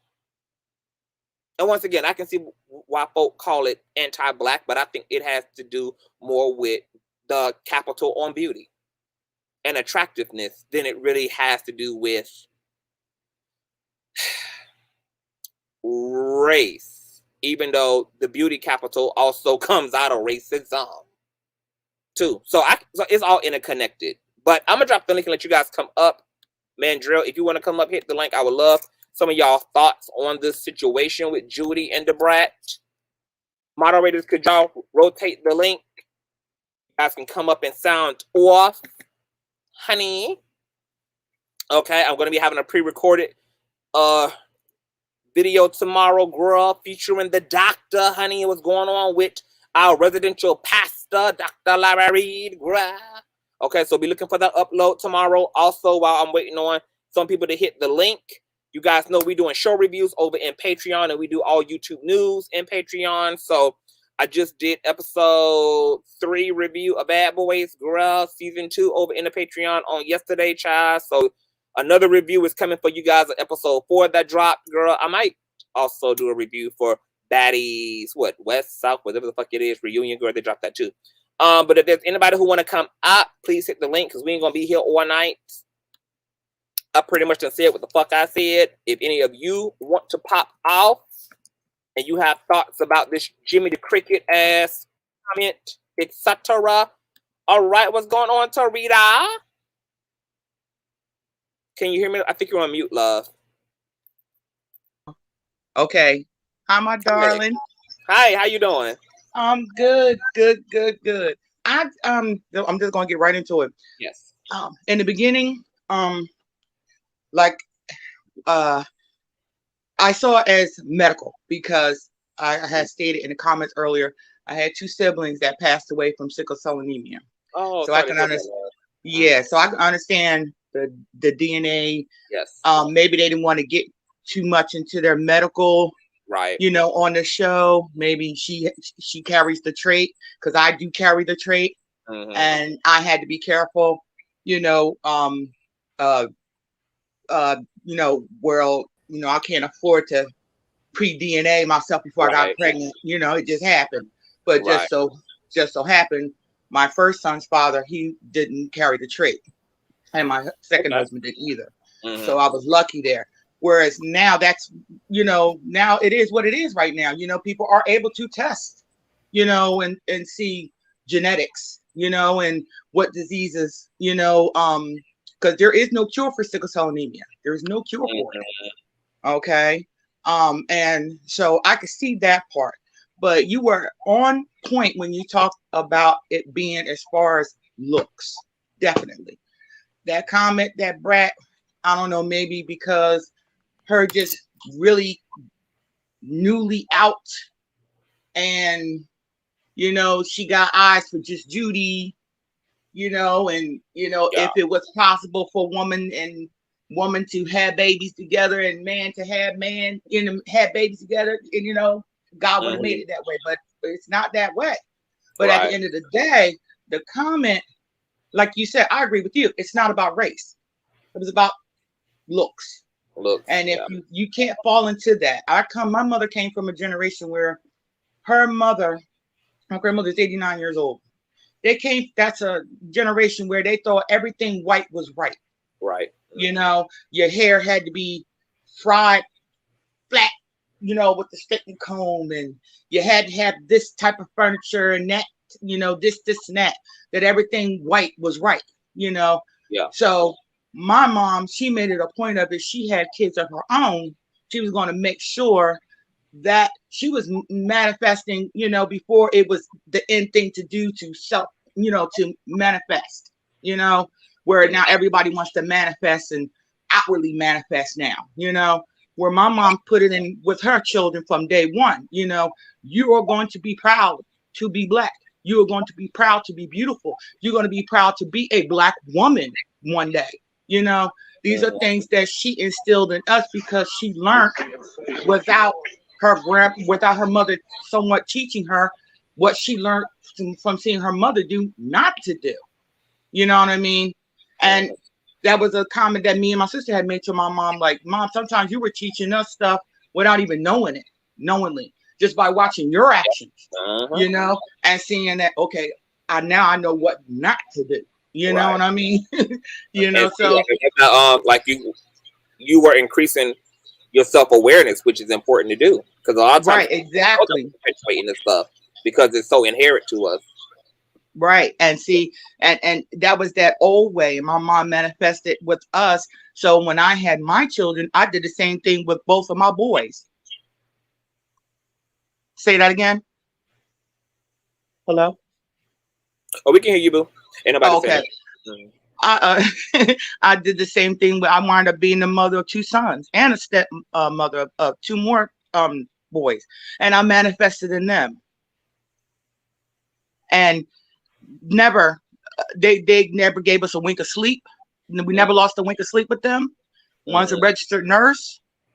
One works for the state, and the other one, he's an entrepreneur. Okay. So manifesting from the day I saw somebody made that comment in there, from the time they pop out, from the time they come out the womb, you start manifesting on these young Black women and Black men, and let them know that it's not the beauty on the outside, it's the beauty within you. Because if you are a beautiful person inside, it's going to show on the outside no matter what. Yeah. Period. As Dr. King said, and Dr. King, he echoed the same sentiments in his I Have a Dream speech. Like, it has to come down to character, because once again, the way that Black people have looked has never mattered to begin with. Right. We are, whether we are seen as ugly, whether we're like, it never mattered in terms of. And that's why, you know what? And I wanted to say one more thing before I drop. There was a couple of weeks ago, Ty said what Ty said. She's another blogger that I like. And there was a comment, a guy had posted, I believe it was on Twitter, about a bottle of wine he had bought for this date, and the woman didn't give him none. Now, the picture of the guy, he showed a picture of himself, okay? And they was like, oh, well, y'all wouldn't be saying that, this, making comments on him about his looks or whatever if he didn't look like that. No. What may look good to somebody else may not look good to somebody else. It was the fact that he came out disrespectful and ugly is what made him look ugly. Period. It wasn't about his looks. You know what I mean? Because what may look good to somebody else may not look good to somebody else. Or may look good to somebody else. Period. It's your character. I'm gonna tell you this, Torito. I've spoken about this on my platform for the past 2 years, for the past 2-3 years, where literally in my own self-awareness and realizing that I also don't want to be one of those people. I don't want to have a physical preference. Yes, I have a sexual preference in terms of being female, but I don't want to have any other physical preference than that. And literally, like, I've been on a journey over the past 2.5-3 years, literally like seeking, like literally dismantling my brain, literally like in my prayers every night is to spirit to help me to be attracted to a person's humanity. Because the reality is a lot of folk who are single actually could have been married to wonderful people had they not had physical preferences. There are so many qualified, beautiful women and men in the world who are wonderful human beings, and they're not being chosen because they're not the preference, and it's just not that deep to me. And so I've been literally working on my mind and what the root of these physical preferences are, so that I can give my own dating experience as great of an opportunity to unfold in a healthy way by focusing on people's qualities, focusing on people's traits, focusing on being attracted to a person being a good person and being a responsible human being and being a loving human being, and having and working and leaning into those traits in a way that it can transcend the shallowness and carnality that is oftentimes infused into our preferences. And so I know that this is a work a lot of people are not interested in, because it's like way too much of the right thing to do. It requires way too much effort to do all of that. So most people they want to sit on the surface and they want to make, to do with, it's so stupid. But the reality is, we need to be leaning away from these shallow premises and really honoring human beings as living gods. Like, we are humans. We are incarnations of liquid love. Like, we are the divine in flesh. Like, the flesh is just the vehicle, that the substance is the passenger. Right. And if you believe in the spirit, and if you believe we have a spirit, and your spirit goes on once your flesh is gone, to be spirit attracted, be spirit attracted. But that also takes your own spirituality to resolve itself in such a way that can be the case. And so I guess it says a lot about just us in general as it relates to preferences and the work that still needs to be done. But I want to thank you for that, boo. I want to get to Felicia and Mary, and then we can double back. Felicia, welcome to the platform, love. Your thoughts on the DaBrat situation, Hey, good evening, everyone, and good evening, Conscious. You know, you do something to my mental intellect. Ooh. You know, you make me crazy. You make me want to jump in and you say something, and I got all these thoughts and things. But I'm really troubled by this piece. And if I may, I just want to break it down to the three components of humans here. First of all, I think DaBrat's comment was probably deeply, deeply hurtful to Judy, because as I learned in the chat, it's actually her egg. It's her egg.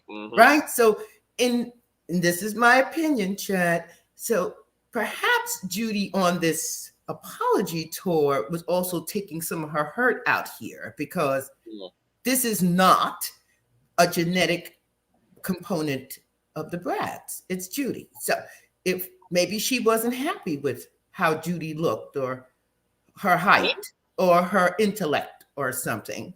And so maybe she says, well, when we go looking, I want to be the one that solely chooses the donor sperm. And that may had already been a conflict. And then I'm thinking about DaBrat. And I'm thinking, well, maybe this was an experiment for her, because she's not sounding like someone who is connected to this child, this human being. So she's not feeling like she has to take any responsibility for any flaws, not solely based on how the child looks, but the child's intellect, their athletic ability, their artistic ability, you know, how they perform. At this point, she hasn't had a maternal connection. Perhaps when the baby's born, she will, and she will have a moment to reflect. And then I was thinking about the donor. Does the donor, because I was looking it up while you were talking. So clearly Judy and DaBrat did detailed diagnostic genetic search. So that meant they went looking for the weight, the height, the eye color, the gender, every nook and crevice. It's almost like they were creating a human being out of their imagination. They were shaping every aspect of this individual. And I found that troubling. I did too. Because what if their project is not delivered in the fashion that they hoped? Now, in all fairness, I don't know any of these people, but from what I've read, DaBrat is a convicted criminal. Right? She's had. And so was she looking for a partner that don't have a criminal arrest record? Were you looking for that, DaBrat? Huh? Somebody who won't bust another person upside the head in the club with a champagne bottle? Huh? Were you looking for somebody who don't got no charges? Was that a part? Or what y'all were weaving out of the genetic pool? This is why I love you so much, because that's exactly where I went. Did she think that someone of this skin color, or that eye color, or that demographic perhaps didn't have that in their background, why she was so disrespectful to that Black man? She was disrespectful. Jimmy, I don't care what he looked like. She didn't know anything else about him in terms of their He could have been a successful author. He could have been a millionaire. He could have been a successful CEO. He could have been, you know, God knows who this candidate was and what he had accomplished. And that didn't matter to her. They are, you know, and as you said, I understand the genetic analysis as it relates to wanting to avoid certain genetic markers that will make the child more prone to certain hereditary illnesses and diseases, etc., that may be perpetual in the family. I understand that, and I think that that's what they should have been focused upon for sure, because you want to give your child the best experience of health and wellness as you can by being aware of those genetic markers. But all the other shallow points, height, weight, color, hair, how look, I didn't even know why the like, I didn't understand. I mean, I understand because I know that's the world we live in. And so we got two parties, right, Felicia? We got those who are trying to survive the system by assimilating to it, aka, okay, we're going to lean into attractive privilege and beauty privilege and pretty privilege because we know that this system treats people better based upon what they physically look like. And then you got the other group of people who are here to destroy and confront the system, the hell with conforming to it.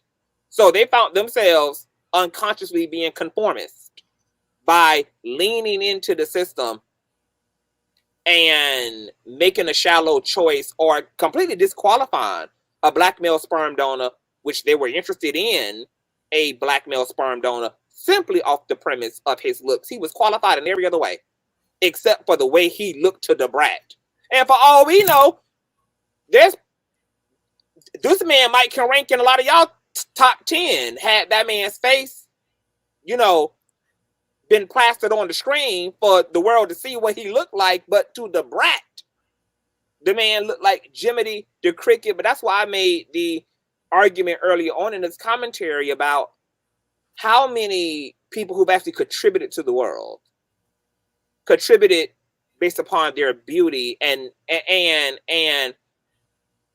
how many of the people that contributed to the world were not necessarily people who were necessarily attractive. When you think about the people who create technology, the people who create, who do nonprofit work, who do community organizing, who are activists, etc. How many people who are nurses and doctors? Like, I'm just saying, yeah. But one more thing. What happens here, because I was reading when you were speaking as well, and I was listening, when they do that intense diagnostic research on the genetics of the donor, they say there's still a high percentage of risk because they're going on what the donor says, not actually into the family history. So when you have one person who, I assume Judy knows her background, and they're going on what the donor says, you don't know what may come about physically in this matchup. You really don't. You know what you're excluding, but you don't know what you may be leaving behind, because you have to trust that the donor was fully forthcoming and knows their own background.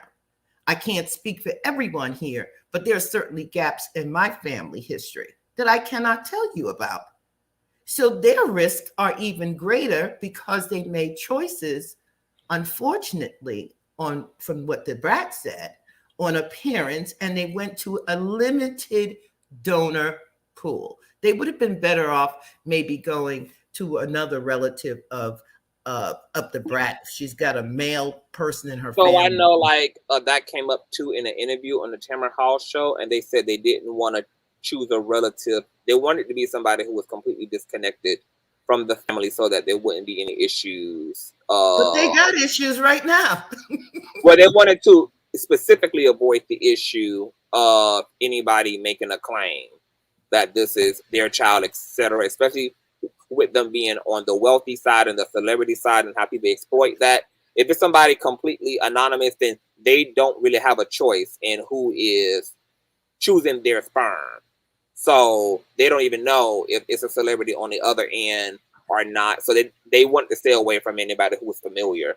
So what happens if the donor has some kind of genetic throwback in his ancestral line that no one knew about? What are they? Who are they going to hold accountable then? Mm-hmm.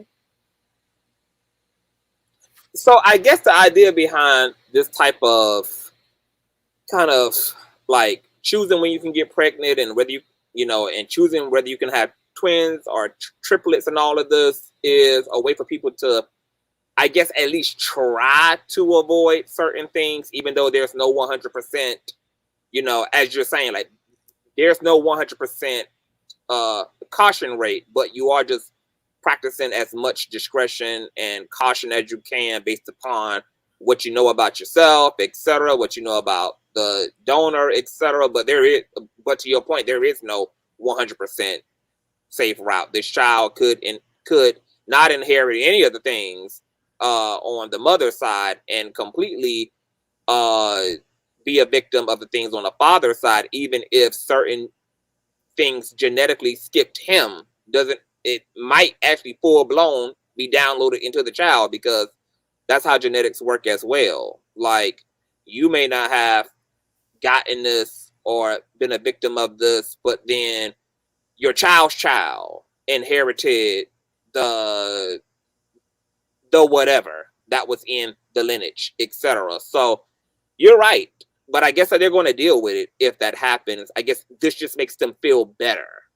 Like the thought of being able to pre-screen who's on the other side and consider some things just really it just makes people feel better. Okay. Mm-hmm. I do wish them the best.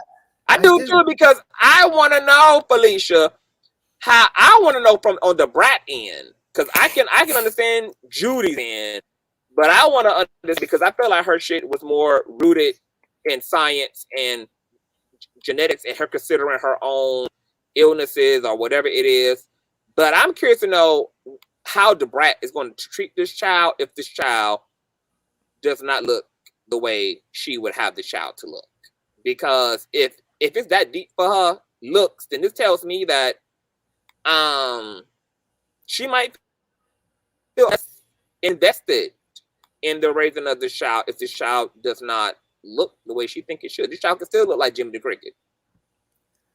Yeah. When they come out. Yeah. So what's she gonna do? A very pale looking or a very dark one or a red looking one? She don't know. She don't know. Yeah. She don't know. So they have to trust that with their limited knowledge that they went to a reputable place that had reputable donors who spoke the truth and, weren't desperate for $25 and ejaculated in this thing and said all the right things on the form.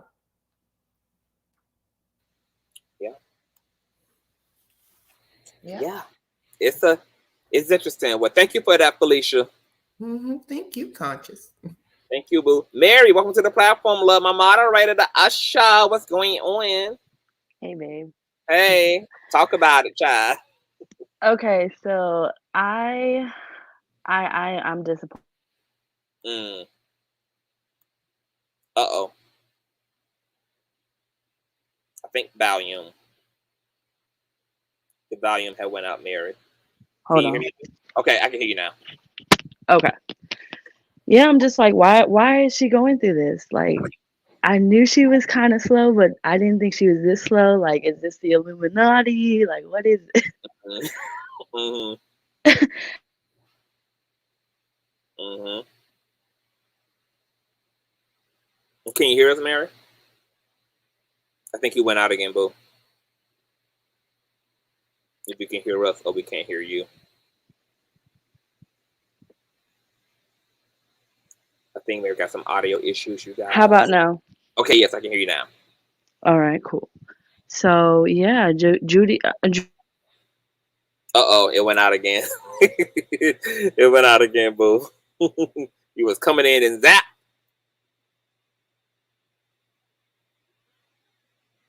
If you can hear us, we cannot hear you.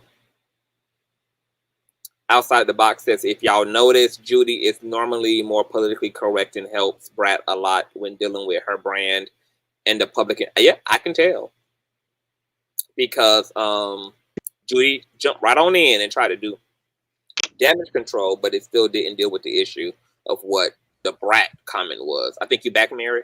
Can you hear us? Yeah, I'm back. Okay, all right. We can hear you now. It sure didn't. She didn't help at all. You know, because or she was maybe she was trying to like get the. Is it still bad? No, it's good. Oh, I'm sorry.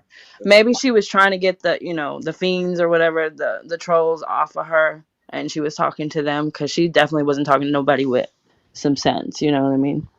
And her talking points were irrelevant to what the Brat said. She went the genetic route, and we trying to avoid this genetic marker and that genetic marker, blah, blah, blah. But the Brat comment had nothing to do with genetic markers or anything. The Brat comment was rooted simply and only in the looks department. Now, to the Brat's point, the Brat said she roasted a lot of people, including a lot of white donors who came up on, you know, who came up in the database as well. But it was just that the show, you know, only highlighted that particular comment. That's what she said on the Tamron Hall show, that she roasted a lot of people. It wasn't just this black male donor. She was roasting the white ones too, apparently.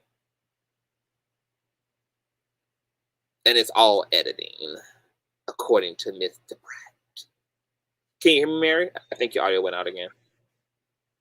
So WeTV is, am I back? Yeah, you're back. Okay. So WeTV is racist now, honestly. They were racist, or they knew that it would make a good moment. They knew. I mean, it sure did. It sure she did. She wasn't gonna talk no stuff about her future baby daddy. Come on now. She ain't gonna talk nothing about the great white, you know, night that she got. I honestly feel like just to say something to the trolls though on her behalf, like not that she needs it, but I think the same people that are coming after her, you know, threatening her or whatever, are the same people that would be writing like serial killers in prison, talking about how cute they are. You know what I mean? So it's the hypocrisy for me, basically. And telling a total abuser, he's so fine. Exactly. Exactly. So it's just like, but at the same time, it was all about looks. That's what it was. Period. Yeah. And she just should have owned it. Like she should have owned it. And she should have leaned into some of the criticism instead of just having a impulsive defensive response. Because even though the public does go about correcting celebrities, you know, in kind of a drag-a-thon way, but nonetheless, there still is like a message in the bottle when it comes to the way the public claps back. And I think DaBrat should have listened more rather than like just take it as, oh, y'all just misunderstanding me, etc. Like she had an opportunity to really learn like about some blind spots in her psychology about things. And I mean, it's a little too late now because she already pregnant any damn way, and they already chose what they chose. But she's not sorry. That's what she's letting us know. She's not sorry. She doesn't really give a fuck about the public's opinion. But it's like, girl, the ones who you don't give about are not the ones threatening you right now. So right. that part. Welcome to the show, Halaroon. Am I saying your name right, Halaroon? Hey, Conscious. Hey. Yes, it's Halaroon. I'm sorry. You can't see my face. Hold on.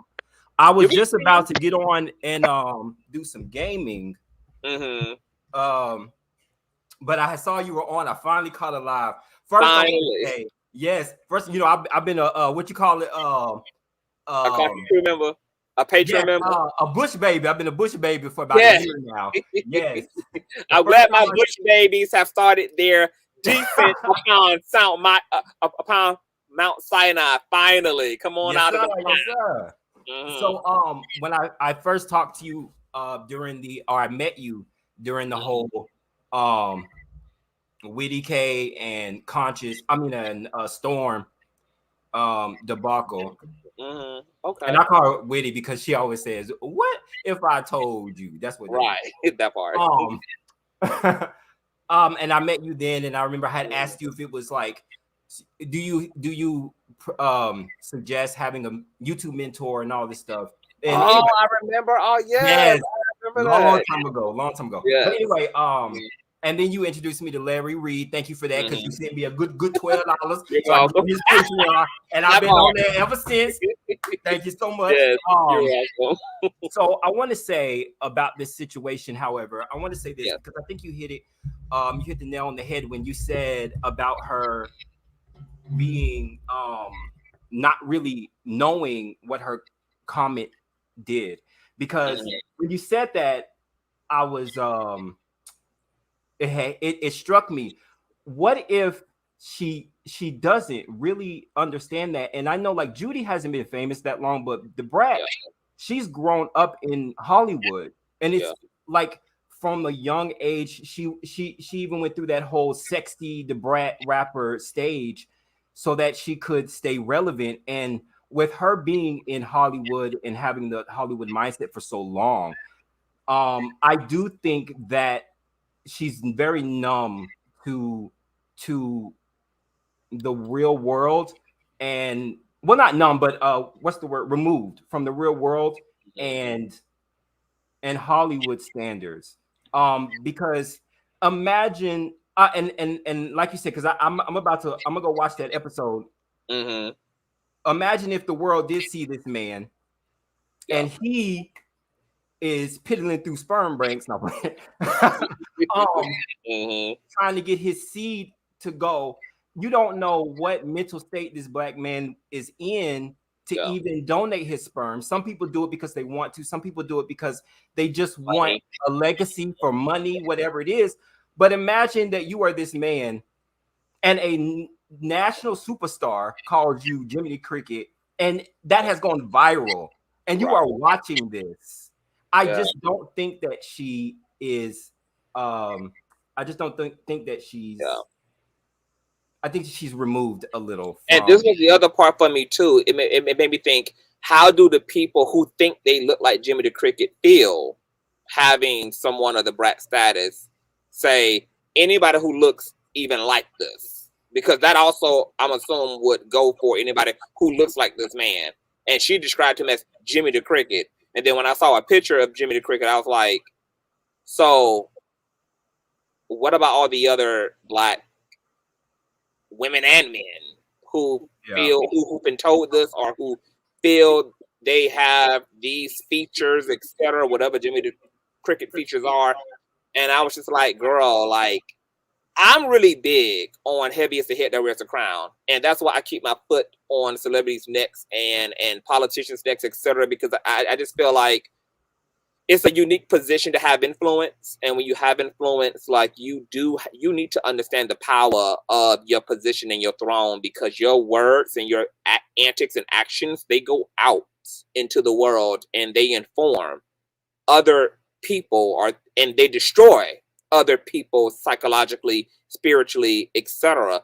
And so I was just like, DaBrat, like, and you too, like, and DaBrat, like, you would think DaBrat would know better, because, like, first of all, you are a same gender loving androgynous woman, so I'm sure you've also been met with all types of criticism as it relates to how you show up, you know, and your own aesthetic, etc. So it was, yes, very, like, low level conscious of DaBrat, but I'm gonna let you go on. Yeah. So no, that was it. I just think that you're correct in that her psyche, she wasn't thinking how deep, how many levels it was to the shit that she said. And then that compounds on top of her rebuttal of, well, I said it about white men too. And it's like, that's not really the point. Is that you look at beauty, or you look at someone and say you're less than because I don't find you attractive, instead of, as everyone else on this panel has said, looking at what would link up. And you never know what the baby is gonna, you know what I mean? That's yeah, you want to reduce chances. Okay, I understand that. Yes. It just seems very Hollywoodish, and you need to get back to your roots and and be more thoughtful in your mindset. And that's all I really want to say because I got to go game. Okay. Yeah. Well, thank you for coming up. Great talking points. Holla, yes, I'm gonna keep listening, and I'm recording myself, and I'm listening, so I'll be in the comments. And continue to be a regular Bush baby. I'll try. All right. CTV. Bye-bye. I just want to say one more thing. Mm-hmm. The nerve of them, okay, to even go to the sperm bank. They are celebrities. Tyson Beckford, Boris Koja, whoever, call any, you know what I'm saying? Like, the nerve. Maybe they didn't think that deep. Because, like, those are also options. Like, girl, but, you know, I guess it's costly, too, because they still got to go through genetic screening and all of that. And so I don't know if they were on a budget of any kind or just, you know, was on a time. Because I think DaBrat also said that because the show was happening as well, that a big part of them doing the reality show had to do with following this process. So they only had a certain window of time to kind of bring the storyline to the reality show for the sake of a storyline. So they were working on limited time according to the Brat now. But yeah, like there was other options. People were saying in the chat, like they could have went overseas, etc. Blah blah blah blah. And Cosmic Carbon to the Sun Goddess. I think she said earlier that she said y'all called Legina, Aaliyah's eldest daughter, Celie. So I don't know who the fuck Cosmic Carbon is talking about because I'm not included in y'all.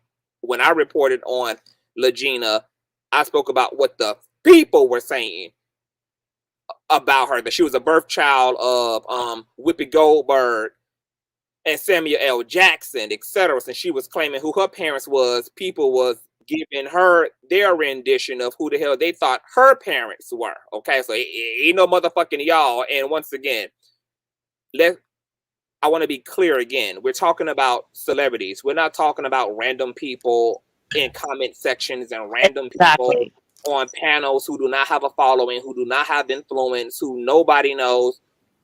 Hey, Yusuf, we're talking about people who have influence, because these are the people who are ultimately shaping perception from the top down rather than from the bottom up. So the people at the bottom are listening to what's at the top. The trickle-down effect is what's encouraging certain perceptions, etc. Just like the white community, because they were the dominant society, were able to have the social capital to influence and indoctrinate everybody else, which is why we call them privileged people. So when we're talking about celebrities and leaders and people who hold a mic and have millions of followers and all on TV with their bullshit, that's a different level of Conscious. I have a question. I'm wanting to say something real quick. Do you think this might have had something to do with who's speaking? Tarita? Do you think this might have had something to do with, look how long it took for the brat to come out, and maybe this might have had a little bit something to do with her perception too, because she hasn't been out that long. You know what I mean? And she was always very private about, her life. You know what I mean? I don't know. I don't know. I'm just thinking about some of that too. I mean, I don't know. I mean, like, all in all, I think that the brat was just being a shallow asshole. I'm not going to act like, I'm not going to act like she's the devil, but it was just like, girl, you cracking a joke. She just cracked the wrong kind of joke. You didn't read the room. You didn't really understand the assignment, and you really weren't that conscious about what you were saying and its implications, which there is opportunity for her to grow the fuck up. And right, because she has a platform. She's a celebrity. And to increase her self-awareness. So, she got a tap on her ass, and shout out to all the people who are ass tappers. Shout out to the people who do hold people in power fucking accountable, because without that little counter attack that people who have hyper visibility get, these people will be out of control. I mean, there's people living in what is now known as cancel culture and still doing shit to get canceled because that's how oblivious they are. So imagine what this shit would look like from the top down if there was no accountability, if there was no check and balance systems. I mean, these celebrities and public figures are still out of control while knowing that they live in a very sensitive ass system and era. So it's very interesting to me. But Cat Mouse, welcome to the platform. Then Miss Nene, and then Yusuf and Cosmic. Hey, Cat Mouse, I think you're on mute, love. Hey, Conscious, can you hear me? Yes. Okay. Hi, everybody. Okay, so my opinion on all this is, okay, the Brat, okay, you can call her shallow. Her comment might have been just shallow. Her partner, Judy, her response to the whole situation was more nuanced. She talked about her health. Can you hear me? Yes, we can hear you. Okay. Her response, Judy's response was about health and genetics and all this other stuff. So I think if they just talked about the health part of it and showed more, concern for that, no one would really get on the part what DaBrat said about, oh, he looked like Jiminy Cricket or whatever. But my thing is that are we, especially for like women and cis hetero women, are we just not allowed to comment on men's looks? Like, especially within the Black community, like we have like especially with Black men, cis hetero Black men have made comments about Black women and our looks, and dark skin, light skin, have rapped whole rap songs, hip hop videos where they only show the light skinned, built like, bad body built ass bitches dancing in the music videos. And I never saw a 600-pound Black woman dark skinned in any of these rap videos unless she was in the video to be made fun of based off of her appearance. So I find it a little bit rich that Black men, cis hetero Black men, are all kind of jumping on the Brat. And like, oh, they all got hurt feelings about being judged off of their looks. And it's like, it's okay for people not to find Black men attractive. Not to say that all Black men are ugly. Conscious, you are fine as fuck. Thank you. You're very good looking. Yeah, you're a very good looking man. And so, there's regardless of race, whether you're a white man, Black man, Jewish, Hispanic, or whatever, you men judge women on our looks, and men forget that women too are also visual creatures. We also are visual creatures. So, we see, I'm married. If I see a fine-ass man walking down the street, I'm gonna look. I'm sorry. You look kind of cute. I'm gonna look. I got fucking eyes. I got a pulse. I'm gonna look. So I think this, again, I find it just funny that Black men are clutching the pearls about. But what do you think about Black women who also are going up for the insurrection as well? Because I do think, to your point, there is an irony in Black men being butthurt. We know that Black men just need to just shut up because they perpetuated a lot of the emotional and psychological violence that they whine about them being impacted by. But I have a feeling, though, Cat Mouse, that the group of people that feel a certain way are also the group, the sector of the Black community who is tired of anti-Blackness and racism. And I think with us living in this era that's compounded with police brutality and system and all this violence and all of this shit that Black people are in a very, there's a wound that's constantly reopened, and Black people just have a knee-jerk response to even if it's not necessarily rooted in anything that's supposed to be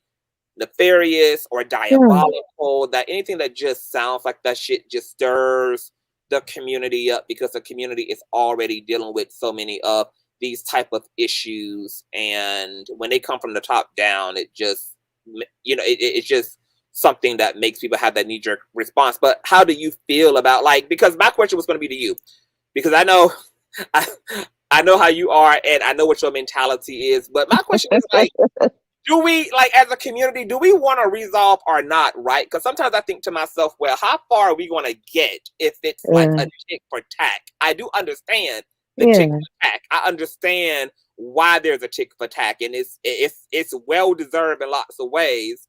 But, like, even going back to the Jonathan Majors situation, and it, you know, for me, I didn't even really think about the black man, white woman dynamic until it came up in my chat. I was just really more so reporting on the story from the fact that this is somebody who lied on this person, etc. And then when the conversation got going about, well, this is not black women's fight, etc., I was like, okay, that's an interesting conversation. I definitely understand why black women feel that way. And I think if black women don't want to cape and go up for Jonathan Majors, that's their right.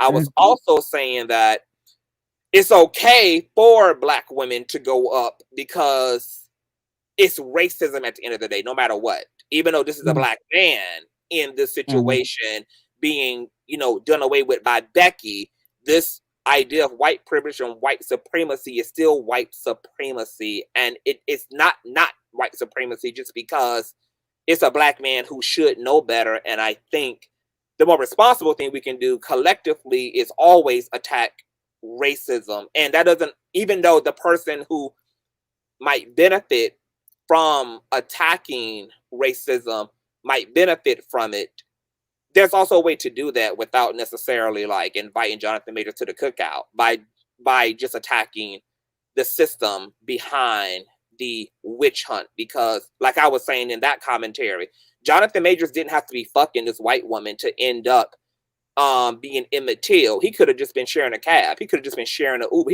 This could have just been a neighbor. We know how, like, the Karens work. Like, you don't have to fuck white supremacy in order to be impacted by white supremacy. Just being in proximity to mayonnaise folk can lead to a witch hunt. So in that way, I understood the black women who were saying, not our problem, and I also didn't have a problem with the black women who were like, fuck this, like, this is wrong as fuck because, yeah, like, white supremacy is white supremacy, and it impacts all of us, whether we like it or not. But so which way do we want it, cat mouse? Like, is it because they do it, we do it, if we do it, others do it? I mean, like, at the end of the day, how do we get to how do we close the gap and resolve the problem if everybody is on petty time, on top of us having these real situations and systems outside of ourselves that are gobbling and devouring our community?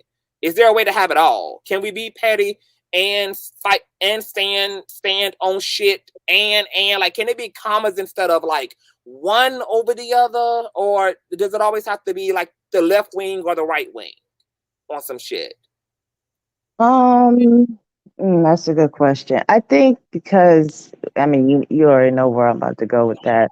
I don't know. I think because the community is so fucked up, and unfortunately or fortunately, black men have played a major role in fucking it up. I'm to the point to where black women, damned if you do, damned if you don't, type of situation. It's not. I've always felt that it's. I don't know. It's not on us to fix something that we didn't break.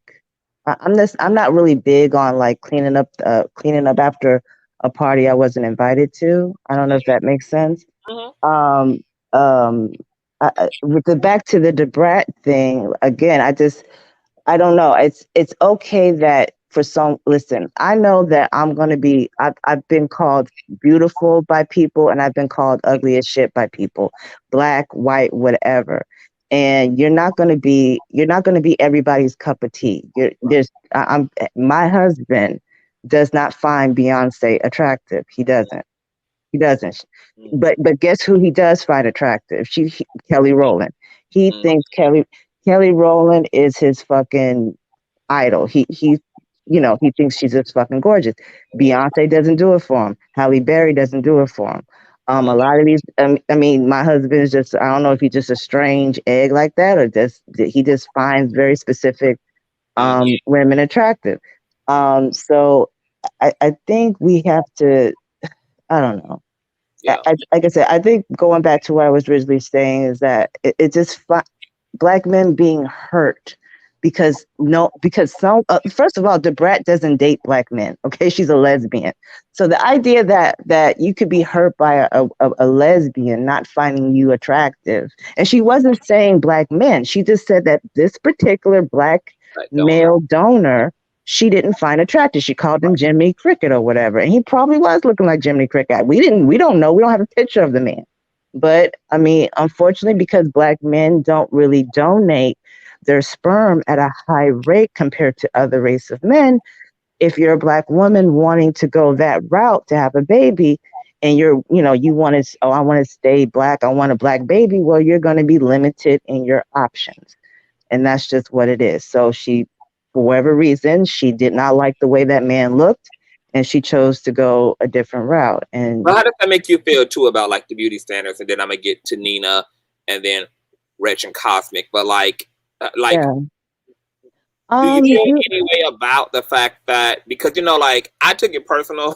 I thought it was a loving couple was doing this, but oftentimes I was like, well, where's that same smoke outside of the whole anti-black conversation? Like, where's this whole conversation around let the kids be the kids? Like, so now we want to burden children with the way they look and so-called being attractive or not, and so it's okay to do that. It's okay for because we don't have those conversations when this comes up in both the queer community or in the cis hetero community about I want my child to have good hair and good features, and how we also a lot of times as a culture be sexualizing children. We be adorizing, which is not a word, children, etc. And we just. So, what are your thoughts on that? You just, as a parent, you want to teach your children to have a healthy dose of self-esteem. So, again, you're not going to be. I don't. Maybe this was how I was raised, but having a strong sense of self, a strong self-esteem, you're not going to be everybody's cup of tea, whether it's based off of your look or your personality or whatever. But to have teaching your child to have a strong sense of love when you look in the mirror, it helps also too with affirmations. And I do affirmations to this day that my mom taught me. But to look in the mirror and love what's looking back at you. And then picking, sometimes, I've seen parents with their small child, pick out, one thing about you that you love or whatever, whether it's your nose or your ears or your eyes or your hair or whatever the case may be. It's up to us as parents to teach your child to love themselves and to love everything about themselves. And again, because when you go out in the world, when the kids go to school, you're not going to be that kid that's going to fit in everywhere. There's going to be certain kids that you're going to get along with. There's going to be kids over here that's not going to like you for whatever reason. That's their fucking problem. Just like as adults, when we go out in the world, again, with me, when I go out in the world, there's going to be people that's not going to like me. There's going to be people that's going to love me, and there's going to be people that's going to find me ugly. There's going to be people that's going to find me attractive. I don't see what the issue is really with that. Hey, Cat Mouse, the issue was that she was very disrespectful and demeaning when she rejected the dark-skinned man. Okay. That was the issue. To that man? No, her comment about the rejected soul black donor. Right. She could have just said, we could not find a suitable match. She did not have to refer to anyone looking like some Disney character. I don't think she should. I think DaBrat is who she is. I don't think she had to. Again with the clutch pearls. I don't think she should have tampered her speech to make. If she felt like the man looked like a damn Jiminy Cricket or frog or whatever, I mean that's her opinion. That's how she felt. If this baby comes out looking like a Disney character, What good counsel would you give her? Love your baby, right? Right. But how's Okay. that right? The Jiminy Cricket comment to the man name. How is it right to say, what if the baby is probably gonna come out looking like Jiminy Cricket? Okay. No, I'm talking to that lady because she's saying, well, if her baby comes out, which I get your point, but how is that right versus her calling the man Jiminy Cricket? What I'm saying is based on the brat's perception of choice. She was going on appearance. Right. Solely on appearance. Right, but don't men profile, they chose the weight, the height, the eyes, sure, hair color, yeah, the genetic composition to create this child. And if this child falls short of their expectations, then they're going to have to look at their creation in a different perspective. Her In perception, the interim, I don't think so. Her rebuttal, Felicia, is going to be black men do it. So, well, no, I don't think so, because it's their child. So I would hope that they wouldn't be emotionally abusive to their own damn child that they chose to have. And I would expect that Judy and DaBrat would love their child and teach their child to love themselves. So regardless of how they to do that if they only love the child based upon these vanity metrics. Who's to say that they love the child based on that and nothing else? I mean, nobody can like say that objectively, but based upon somebody literally customizing their child as if they are a chia pet, definitely is enough evidence to suggest that obviously. So do we get rid of sperm banks? Are we down for getting rid of sperm banks? No, because sperm banks are in place just to consider the vanity of beauty. Like in the talking points of Judy, this was a great opportunity for her to carve out some genetic things regarding health, which is a complete reasonable, rational, logical use of being able to choose when you get pregnant and who you get pregnant by. But the shallow insertion of appearance is what was like really off-putting and tacky and kind of distressing to Black people who deal with all types of perceptions around the way that we look, apes, monkeys, etc. There's a historical context for even being synonymous to an animal as it relates to being Black and our features, etc. And so some parts of the community had a cellular response to which was laid on by white slave European let's not forget now, that came from those white European slave owners that laid that on us. And I think that may have been what would have probably been a softer blow. I think if she would have compared, if she probably just would have said he was ugly, I think that would have been that. Suffice. So maybe she should have just said she looked ugly. Hold on.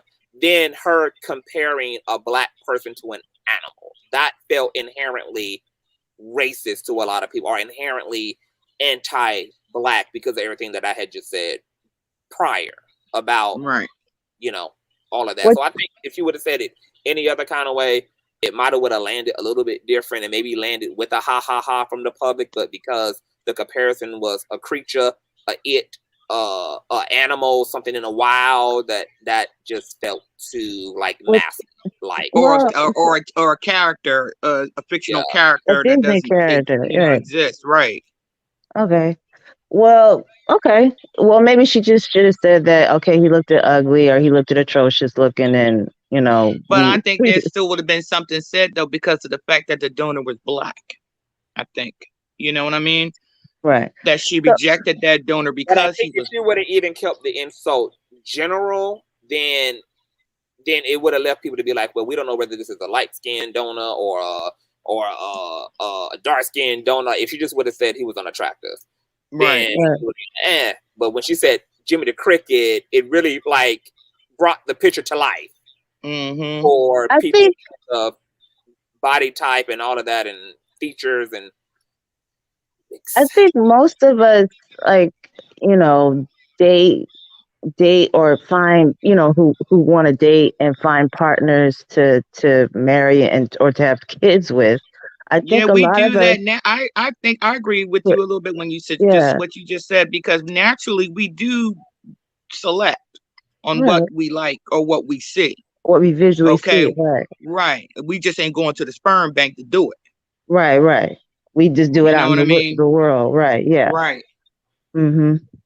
Okay, hold that thought, Mouse. Let me get Anini in here and then a Ratchet. Anini, welcome to the platform. Love, can you hear me? I think you're on mute. Hi, yes, I Hi. love you, Conscious. I Thank love you. you Look so at that. much. I'm so glad I finally caught alive. Yes, period. Okay, so I love how you tell the truth. I'm just gonna be honest. Mm-hmm. A lot of people would have respected the brat more if she would have went 10 toes down and said, I said he was ugly and I said what I said. Mm-hmm. But instead, what she did was go on a celebrity press run, and Judy is trying to clear it up with science instead of noting the elephant in the room is that the person was black and she, you know, compared him to a cricket. Now, do I believe that people can choose who they like? Yes. I like everybody on this panel has said, somebody has probably found me unattractive. And to be honest, a little story, I grew up being chocolate my whole life. And my mom always instilled in me that I was beautiful. I never really thought about race until I became 18, about color, like about men saying they like darker, they like lighter, they like this. Like I never grew up thinking that I wasn't beautiful or that was a hindrance to me. But the issue is that I think the broader issue is that Black people are tired of celebrities getting out there, and the first thing we do are we're condescending to our own race. That is the bigger issue. I understand that, you know, some people think somebody's pretty, somebody thinks the other person isn't pretty, or whatever it may be. I think that is what is causing so much uproar, is because soon as we get the mic, and just like you said, heavy wears the crown. Soon as we get the mic, we are first in line to make a condescending remark. And I think that is what is really causing so many Black people to just be upset and just pissed off about this. Oh, absolutely. You know, like it's a certain sector of our community who just tired. Like they just tired of the fuck shit. They just tired of white supremacy and then Black people doing white supremacist job and not reading the room properly and not just understanding the assignment. Like it's just too much in all directions. And I think that was the group that clapped back. But for me, I didn't even so much as interpret it as having to do with race per se. For me, it was just about the capital that's on beauty and sex appeal and attractiveness, etc. But I also understand the conversation around race and anti-Blackness, etc. And it might be some combination of both that's going on in the situation. But yeah, so with you being here, so how do you feel then about the comment itself? Because I just asked Cat Mouse, you know, a lot, we don't have these same let the kids be the kids conversations when it comes to stuff like this. But when it comes to trans and sexuality, it's like, let children be children. But yet we have an example, and DaBrat and Judy are just one of lots of Americans who choose to be informed by beauty as it relates to the way that they procreate. As it relates to the shallow preferences that come with preference in procreation. I want my child to look like this, that, and the third. What do you think about that type of objectification as it relates to children? Because that is objectification. Yes, I think that sometimes we have to let our bodies do what they do and create what they create. Like, I think we have gotten to a point where they said, like, even Candy had kind of did that to make sure she had a boy and all of this. Like, I just think that sometimes we are so hell-bent on what society deems beautiful that we almost try and prepare our kids before they're even here to fit those norms. And that's not what this is about. Like, I mean, we have so many features that people dislike for years that they get now. Like, they're getting the lips. I remember I worked for a luxury brand for a very long time, and I would have the Asian people ask me, did I get my forehead done? I'm like, my forehead, just because it was protruded, like, you know, a big forehead on a Black person. And they thought I got it done, and they were amazed by it.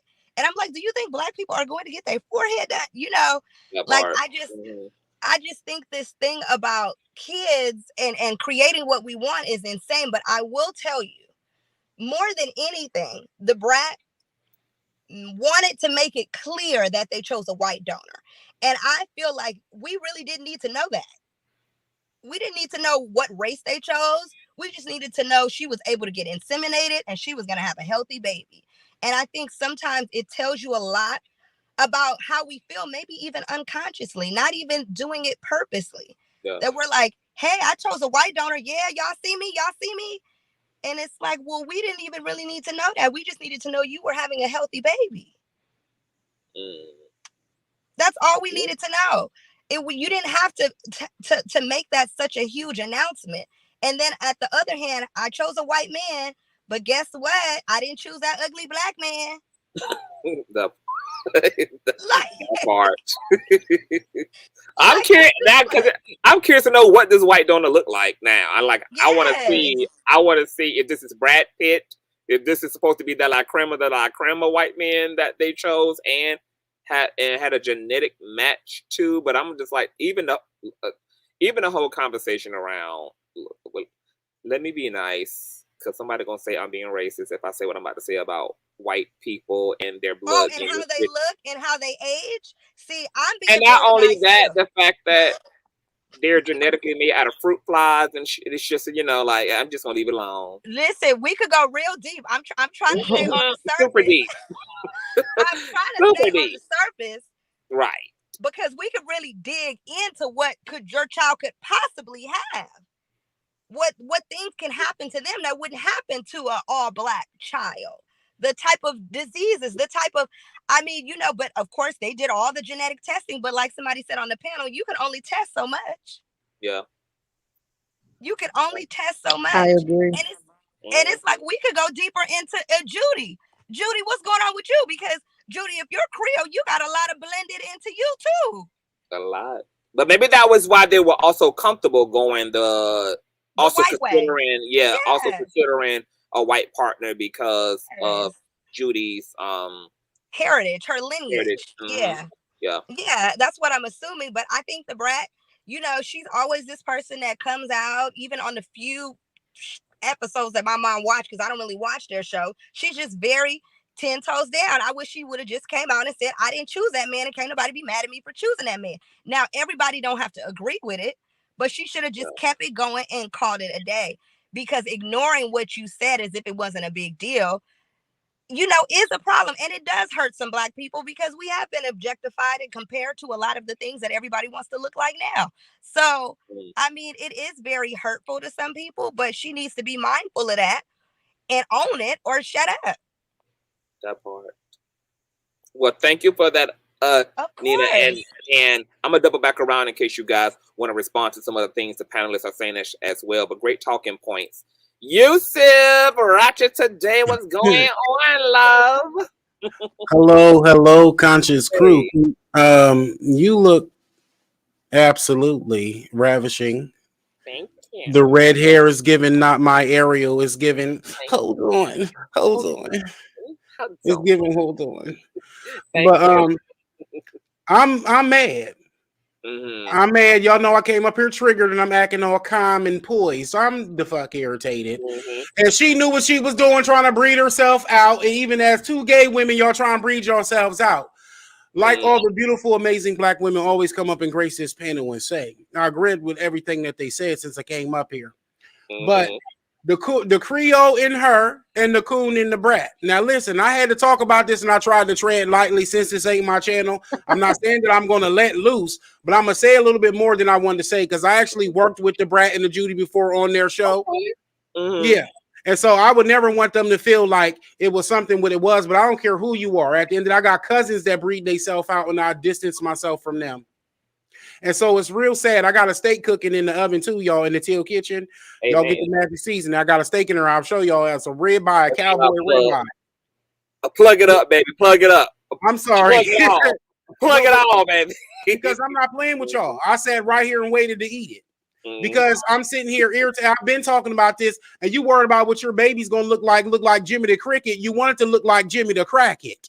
That's what you really want, because it's gonna come out limping backwards and looking funny for the first 20. So let's go here and let's go there. So anyway, and then so y'all is breeding yourselves out, and it's always been tied to different cultures and different ratchet sociological groups in our community. Like I said, you got the Creoles over here, you got the self-haters over there, you got the bucks over there, you got the wenches over there, you got the buck wenches in the middle. Everybody's trying to get a little bit of white in them and breed themselves out and be ungrateful for the black that's in them. Everybody wants their baby to look like an iguana. And so gays and all, and there we go. And so I'm wondering which one decided that. They clearly came to a mutual agreement to have the little octoroon. And so can't wait to see what that baby chooses when it breeds. And y'all gonna sit there and watch y'all mixed granddaughter breed y'all out, and your great granddaughter's gonna be a little white girl, a bionic mutant. All right. And so anyway, a bionic white, and that's what they want. And so keep them away from the black kids. And also, she didn't want them black features. She didn't want them Negroidian features, which the Brat and the Judy didn't want, is for that baby to look any near blacker than them. Okay, they had already passed the brown paper bag test, and they was doing what they had to do. They doing more than what 2 months need to be doing. Now, I'm not going to repeat that, but y'all rewind that. All right. And so they didn't want that baby to look black. And then it's not going to look black. It's going to be unrecognizable to both of them. And then Consciouztv, please look at that video while I wrap this up, because I want you to know if you're going to use it or not. If you're going to use it or not. Oh my God. Is it okay if I stream on Station Head, my appearance? Yeah, sure, of course. Oh, because I didn't want to. Now, Yusuf, and all that you said, I got a feeling you might not be invited back to work on the set of the Judy and DaBrat show. You just went in, my love. I don't give a fuck. I been did that job. Cast the check, kiss the ass, it's done. So they ain't my job anyway. My cousin worked there. I was her assistant. And so the Judy remember me. And they was acting like somebody was going to hit DaBrat's blue Bentley. Bitch, I'm the one here with the flowers and the flower teddy bear and the jewelry you needed. Yeah, set designing. And then I was the one talking to some people about their location.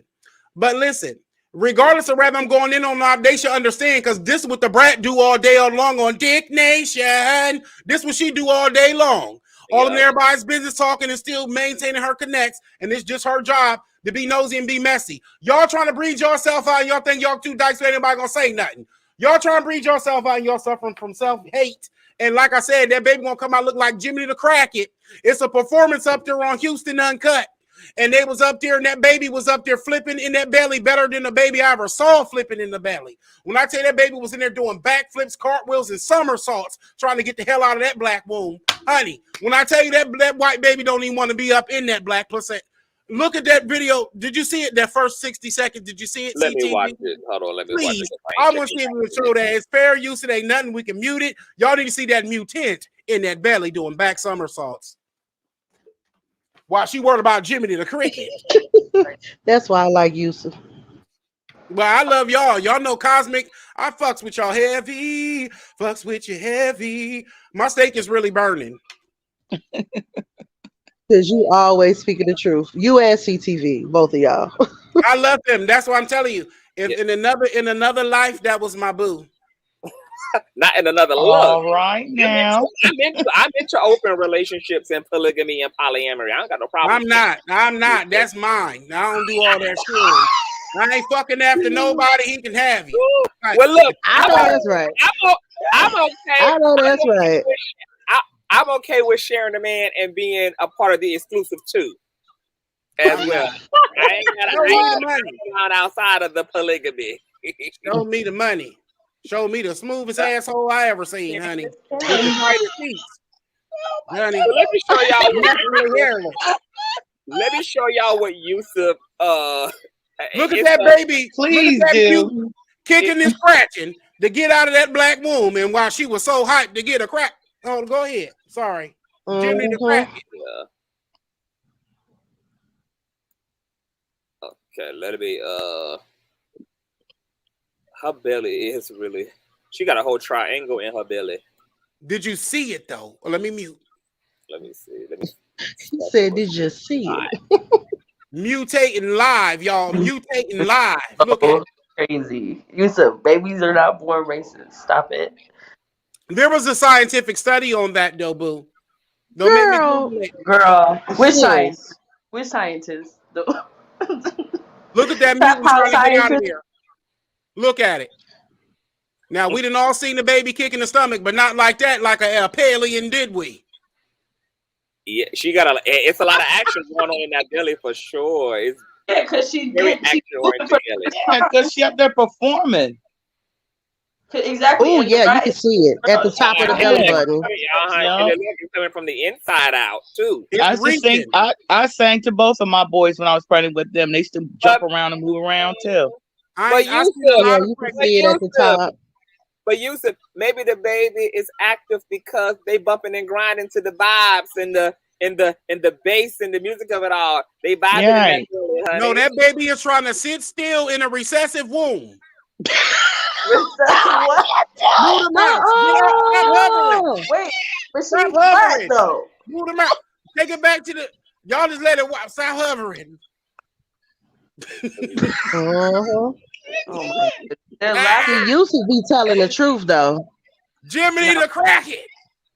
He's funny though. He's not telling the truth. It's funny. Baby is jumping It's funny, around but he be speaking a lot of facts, seriously. Yeah. Because you gotta know the science. You have to know the science of who we are and who they are. And that's the problem with a lot of black people. We don't understand the science. No, we don't understand our makeup. I didn't say you. Yes, I do. I didn't say you. I'm talking about as a collective. We don't understand the science of who we are. We're prokaryotic. They are eukaryotic. It's a difference. Just saying, the baby is not jumping out of her belly because it's like a scene in the movie. We see that. We know that. Yusuf is just playing. That's my delivery, Mary. You know me. You've been subscribed to me for years, and then you unsubscribed, and then you still act funny towards me. You know how I feel about people breeding out. You can't help Well, because I haven't seen you since we had a minor. Because we all sit here and agree and share our thoughts, and we agree. And how do you know it was not because your moderators done timed me out? How do you know?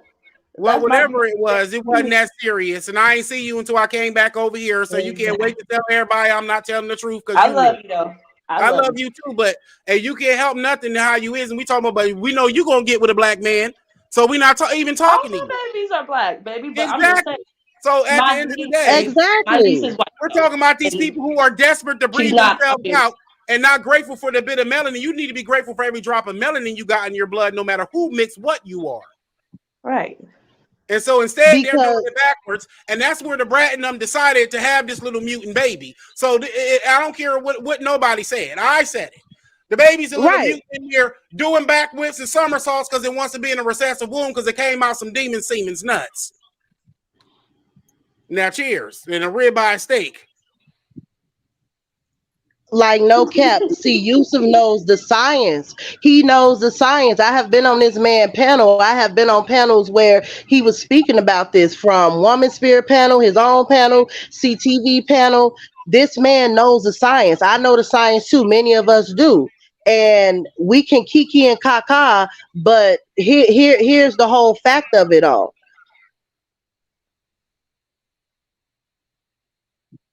Our whole community is capped. And what he said is most of us, majority of us, we don't like us. We don't. And that's why when I was in the comment section, CTV, that's why I was like, I call cap on all of y'all. I love you, baby. You beautiful, whatever you are. But I said I call cap because we was calling Legina Seeley. But I didn't mean she was a rich melanated black woman. Come on now, we know that. See, baby, my Scorpio brother. My Scorpio brother, I love you, but let's be real, bro. See, Lee, the way they had that woman made up in the color purple, they intentionally tried to that this dark skinned woman was fugly. Like, let's be real. When we call a dark skinned black woman that's on the heavier side Respucia or Precious, we know what we're doing. All of us do that. And Well, everybody Whoopi Goldberg was was pissed called off ugly. about what Wait a the minute Brat. now. The men in that movie, The Color Purple, hold on a second now. The men, the stepfather that was raping her and giving them all the kids was calling her ugly. Mister, the man she married, he married her off to, was calling her ugly. Yeah, the At the black end of men, the yeah. day, Miss it was those Rivera, Miss men Rivera, that hold set on, up hold there, on, those hold on, black hold on, hold men. on, hold on. Come on now. Yes, they did. But this is what I'm talking about. See, you already you ready to just jump Yeah. out, and you're not even understanding what I'm saying. Our community is capped because we all do it. We all have done it. We have people in our family that are colorists, that are featurists. They have issue. They're texturists. Like let's be honest here. And that's why the Brat said what she said about that dark skinned black man. If said that he looked like an insect. That's why she said that. But then they want to blame it on her, heredity and all that. They want to blame it on genetics. They worried about this and worried about that. But what they fail to realize, them having a baby by this white man, their child it's a very large chance that their child can come out with a tail. Oh my God, here we go. Right. Because white people or non-black people, they already have animal DNA, and that is a scientific fact. We too. We are animals. Okay. But I Isn't don't. it? You know that. Isn't it true? Like in Okay, see y'all. another, like, Okay, isn't go it? right ahead. But isn't Go it right true? ahead Like and in wade in the another, like, water. isn't it true? Like in another, like, I don't know if it's going to be 100 years or thousands of years, but if Mother Earth is still here, and if the oceans and the climate and all that hasn't changed or nothing, isn't it true? Like in another 200-300 years, that we all, like the average human is not going to look black, white. It's probably going to be a mixture of black, white, Asian, whatever. It's probably going to take probably That's 5 or because we're 1,000 years. choosing it. Huh? That's because we're choosing it. We're choosing to. We're causing our own genocide. Like it wasn't our fault before, but it's Right. our fault now. We don't like how we look. And black people, like, I love the community and I love the community, because you gotta love both. Community are the pick-me's and are the Uncle Ruckuses, and the community is, I would hope to say, us, right? But let's be real. We try to be philosophical about everything instead of just getting to the root of it. The root of it is we hate ourselves. Now, it is under the umbrella of white supremacy, but we do. Let's keep it a buck. We don't like how we look. We don't like black people that are quote unquote less fortunate. We don't like black people with certain textures of hair. We don't like black people that make a certain amount of money. Like, let's be real. We have taken on the ideology of our enemies. Right. We have. So, but here's the thing, though. Here's the thing, and I don't know. Here's the thing, right? So if the goal is, we don't want to breed ourselves out, what you say, right? We don't want to breed ourselves out. We want to make sure that, black people breed with other black people, right? Is that the goal? Yeah, that's their goal. It's not about a goal. Okay. It's about what's nature. They love the one drop pool. They love. It's about what's natural. Jim Crow laws. It's about what's natural.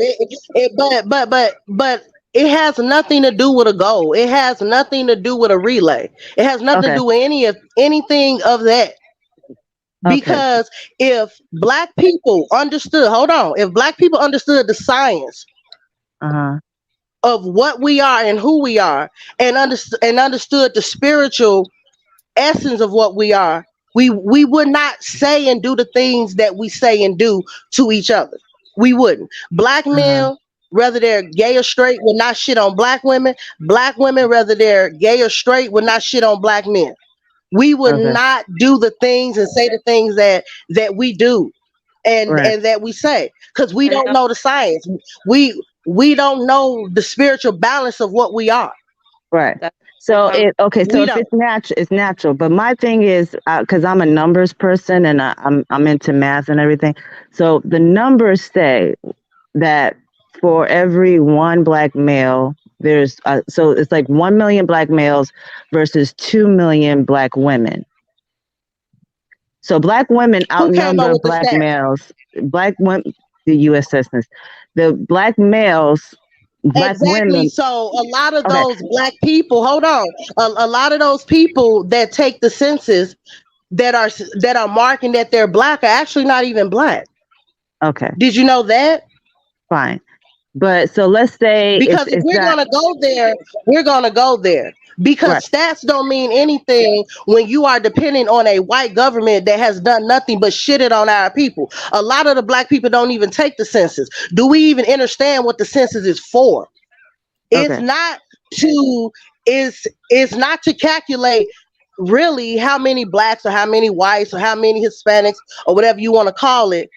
They do this for population control to find out who they can get rid of and who they don't need to get rid of. Right.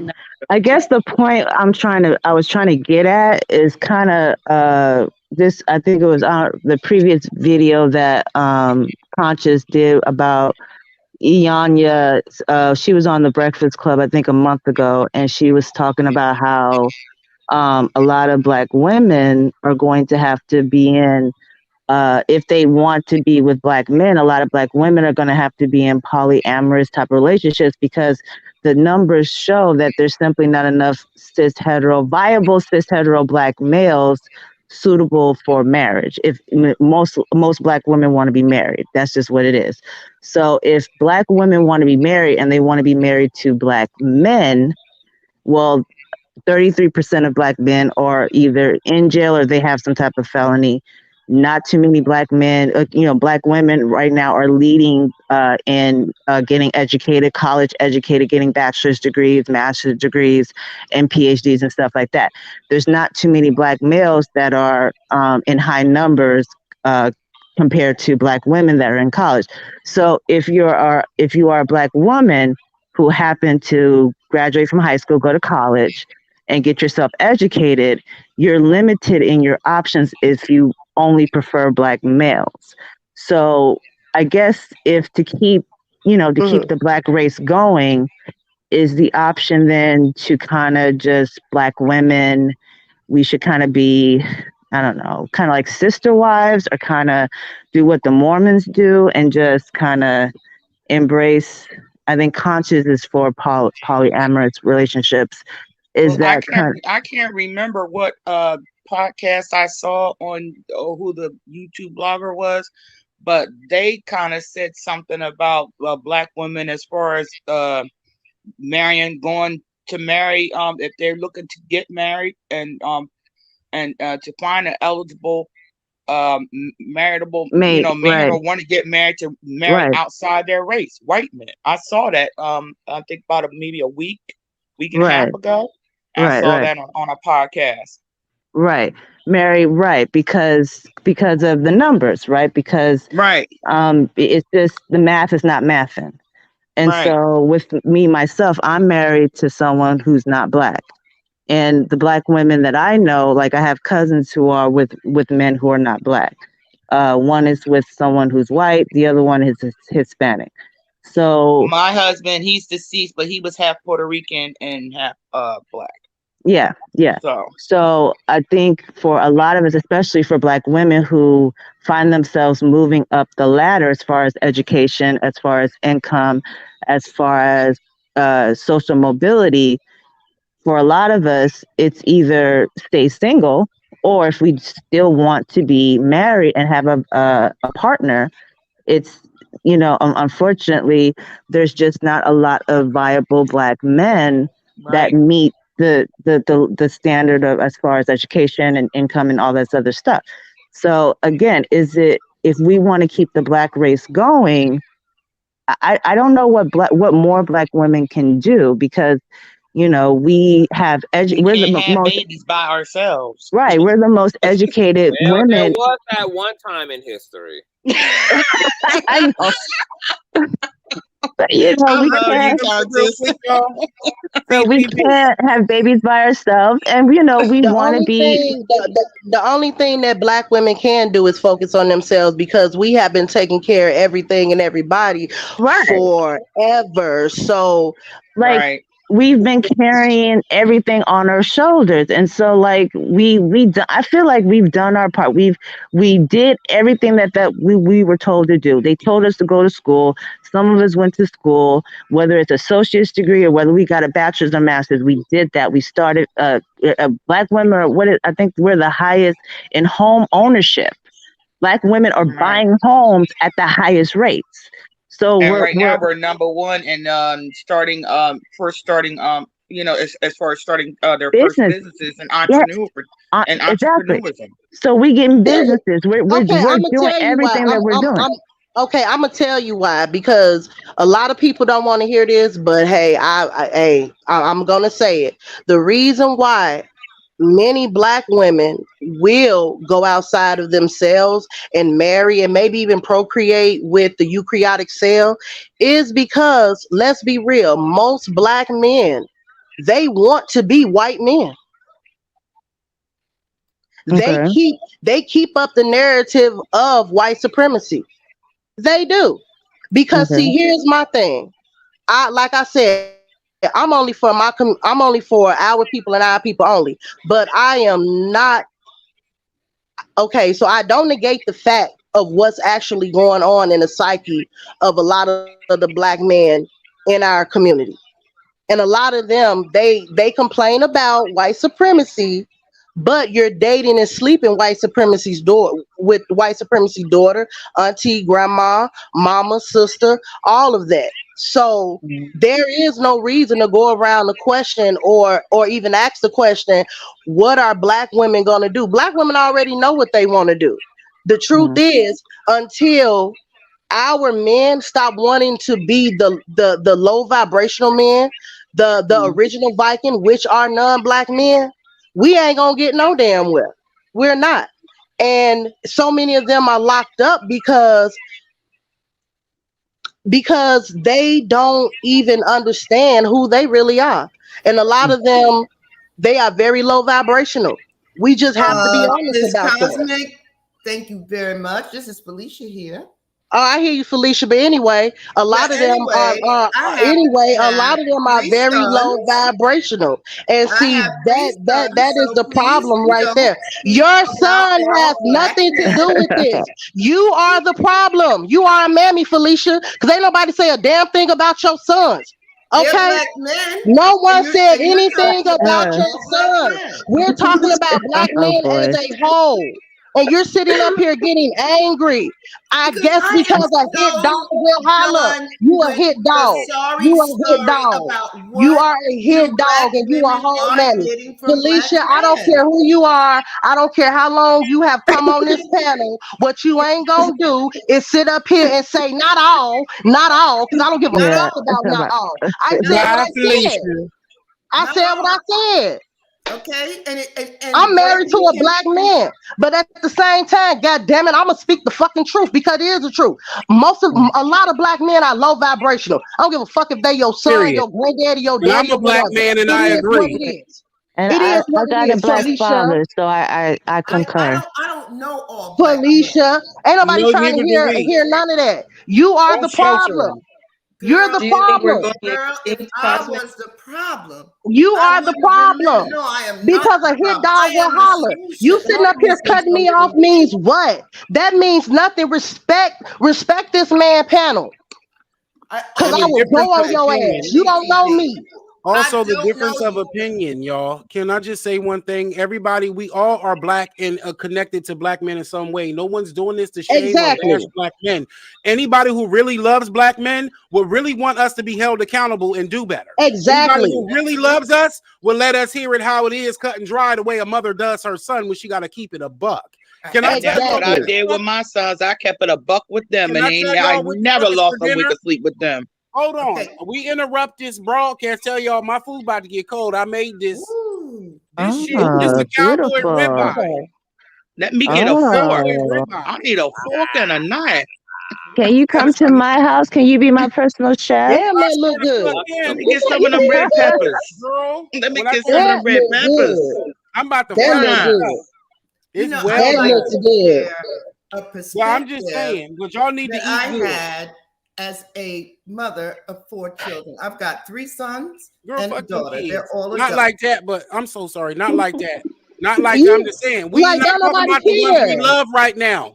You know, We're not I talking about the think ones people that we should love. care. I think because Can I'm we just bringing let her talk? We Though? care at Can we another time. let her Let let her Felicia talk. let her Let say Felicia something? talk. Yeah, you. Let it Thank get let it. her Let speak. Felicia talk. Let her speak, Child, please. have My mercy. sons But your growing food up, look good though. That food look good. when my I ain't sons gonna were lie. growing up, they were going to school, got good grades. They were in their sports, the 12-time varsity athletes, very respectable. My friends who had daughters were never Child. interested in perhaps my sons. See what I tell y'all? I knew this had something to do with No, I'm just saying that that's my why sons she were not. not all. Okay, so I'm what only does that speaking mean? about my children and the But here's the thing though, nobody cares in a sense because we're talking about what I'm trying to share entirety with of our you. community. I'm in the And community. you have to be honest. And Your I'm 2 or being 3 honest. sons that's quote unquote or so called they're good black men. That's not what I'm That trying to means share. They nothing were not of if they're interest not. to their peers. They weren't Child. sought after to be dated. They weren't sought after to, have a relationship with. They weren't the bad boys on the street. Okay? So you butthurt? Wait a minute. What? I don't understand. What does that mean? What are you talking about, lady? They were. You mean to tell me you interrupted me to say that?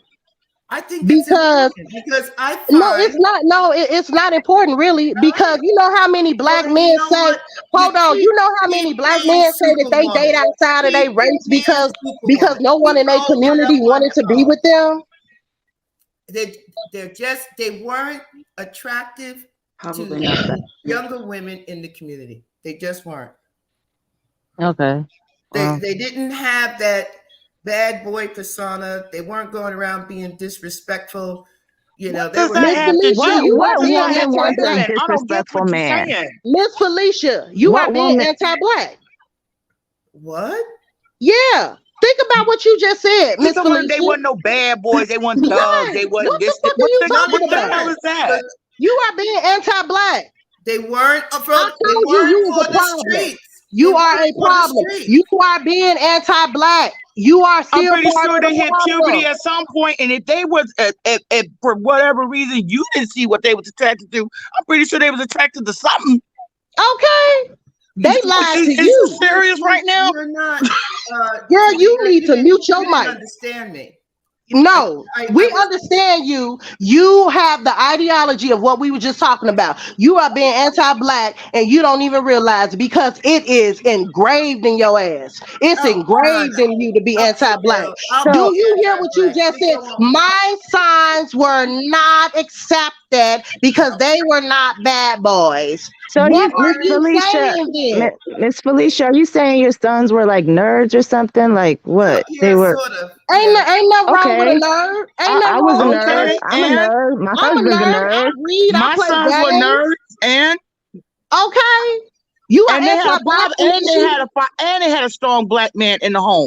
Okay, exactly. So what you so saying, what Felicia? is you saying? I am Felicia, saying you need to that mute your they mic. were not found attractive. But well, you know what? Those are your genetics and your husband. Okay, now, Sorry. girl. Let me mute myself. Let me tell you something, Miss Cosby. The My fuck? oldest son made the calendar for the FDNY. I don't give a fuck what he made. Did he make a calendar? You're gonna be caught on looks. Do he own the calendar? Do he own the company? Don't go Do he there, own the girl. company? He If has he his don't own the own company, I company. ain't trying to Don't hear judge none of my that. children. Girl, bad. You brought Let your me tell you goddamn something about you. kids up. No, you alone You and brought in the up street by you brought up yourself. your kids. Okay, You brought up your You kids. mad because You you all unmuted by your mic yourself. and brought up your kids, talking about nobody wanted to accept them. They were not attractive to the other young ladies. They were not bad boys.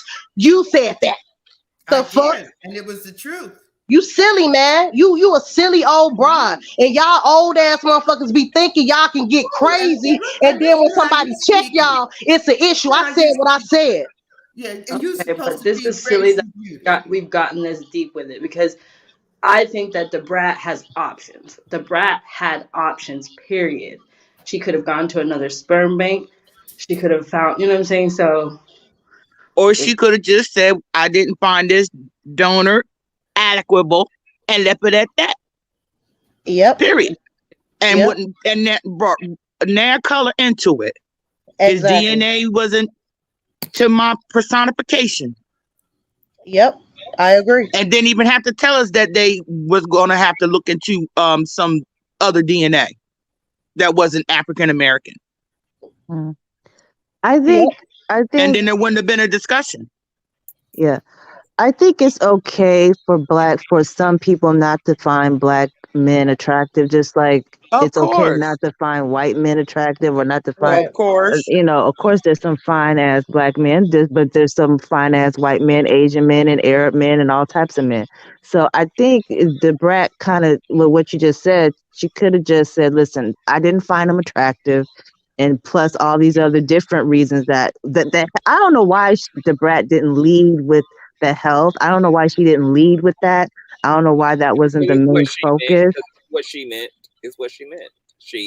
Well, yeah. She So meant I what guess she meant. Oh yeah. So I guess she just led with that, but she could have just simply said, "Listen, I didn't find him attractive. And plus all these other health stuff, and I found that we did find a donor who I found was appealing to the eyes." And just left it at that. So I just don't understand though, how is it not perverted? Like, why am I worried about what my child is? I don't need to be attracted to my child. I don't need to find my child physically attractive. I don't. That's not even a concept in my brain. Because you were right earlier, Conscious, when you said about her, she's in that Hollywood thing and she's about exterior, right? And well, you know what I mean? Pretty people or people, even within the black community, people who are good looking. I mean, I don't know who did a study, but people who are so-called good looking, they tend to get more further in life than the ones who are not conventionally attractive, whatever. And I'm not even talking about white beauty standards. I'm just talking about even if within the black thing. Right. Well, yeah, within the black community. So I get that, and maybe in DaBrat's mind that she's like, well, I want my child to have the easiest, as easy as a life as possible, and not be hindered by how they look. I don't know. It's still very much so, which is still very much so problematic, which is what I spoke about earlier, because you're leaning into the divisive system rather than warring against it. But like I said, there are two types of people in the world: the people who survive the system by joining the system, and then the people who are attempting to destroy the system because it's a problem rather than conforming to it. So you have the brats of the world who are like, yes, I understand that attractive privilege and pretty privilege and all of that is a thing. And yes, I want my child to have all of the odds, but at the same time, you're setting your child up to have a very false premise of themselves. And they're going to experience the pitfalls of assimilating to those false ideals as well. Like you're not, while on the surface, it looks like you're helping them to win, but really you're ultimately helping them to fail. And you are already constructing their self-esteem in a way that's warped. And in a way that's going to show back up in a very ugly way in their lived experience. And like you said earlier, she's an androgynous female, where she went back with the back and forth with how she dresses, going from feminine to masculine. You know what I mean? This may have been something in her own mind. Like I said, she hasn't been out that long. You know what I mean? And this might have been something that she had been dealing with within herself Right. over the years. You know what I mean? About how she should appear, and or how she, should walk or speak or talk. You know what I mean? All the while, dealing with how she really feels inside herself and what she is and who she is. You know what I mean? It's white proximity. I do want to say this is white proximity. People need to understand that the revolution has many fronts, many realms, and many dimensions. There are many wars waged against us, from social to biological to spiritual to physiological.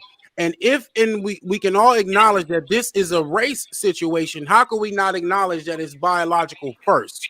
So there is no black people winning their planet back against racism and aliens who hijacked it if they don't take a certain level of racial pride in order to even give birth to the next generation of black revolutionaries. Absolutely. So they don't want to even accept the fact that we all generate from Africa. Hold on. So let me ask you this question, Yusuf, because somebody said it on the panel. So then, I think it was Cat Mouse actually. So when Cat Mouse says, well, when you also have black women disgruntled with black cis men because of black male patriarchy and everything gets done to black women, and you also get into their own dating pool shrinking because that shrinks because of sexuality, that shrinks because of men in prison, men dead to the streets, men who credit score is not high enough, all type of things that disqualify a viable candidate. So if that's the case, what are black women supposed to do?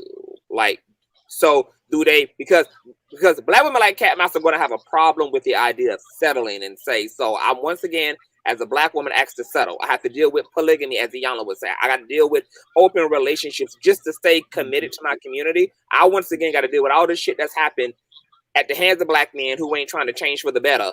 And I now also have to just settle into bullshit for the sake of population, for the sake of etc. So what do you say to black women who feel that way? Like, what? I feel like I get that point too, and that's actually a very valid and good point to bring up, because it shows how much we're listening to each other. Because black men divested first. Now let's put it out here. Yep. Black men divested first. Yep. Y'all want to talk about all this? Y'all didn't even invest in the black community to even divest. What are you taking away? Your dust? Yep. Absolutely. They sure did. Black women are doing left that in the 1800s. Black women are left vulnerable when black men don't love them the way that black women love them. Every time I hear black women won't even consider a non-black man half the time. But you got black men that can't wait to go oh so pale. There go Jesus with titties. I'm with her. Yep. So that's how they roll. And so now black women are finally realizing, and they don't want black women to really choose better, because it eliminates half of them, or more than half of us, from the dating pool. Because when black women does choose the provider and the man who's more protected oriented and checks those type of things, because it is a preference for black women, and they deserve to have a preference and a standard to be provided and taken care of. Period. Because giving birth and recreating and giving you pussy on the daily is priceless, bitch. Yeah. That's there right. you go. Yes, there you go. Exactly. What you attract is what you attract. If you keep picking what you picking, that's what you're going to get. Okay. At the end of the day. That's right. The same thing to them. You choosing these pale females. They complained about the NFL being a whole bunch of biracial kids, but what is most of the NFL players doing? Breeding out. Yep. He is speaking the truth. Yeah. So it's again, But once again, though, in lieu of what Yusuf is saying, though, about what are we supposed to do? Right. What is the black woman supposed to do? About not divesting and watering down the genes. How is that going to happen if black women also are not going to settle for these alternative alleged type of relationships just to do that? They got the wrong baby, y'all. They got the wrong baby. They were supposed to get the black one. They were supposed to get Jiminy Cricket. They were supposed to get Niggity Cricket over Jiminy the Cracket. Period. Gay and all, you got to have some racial pride.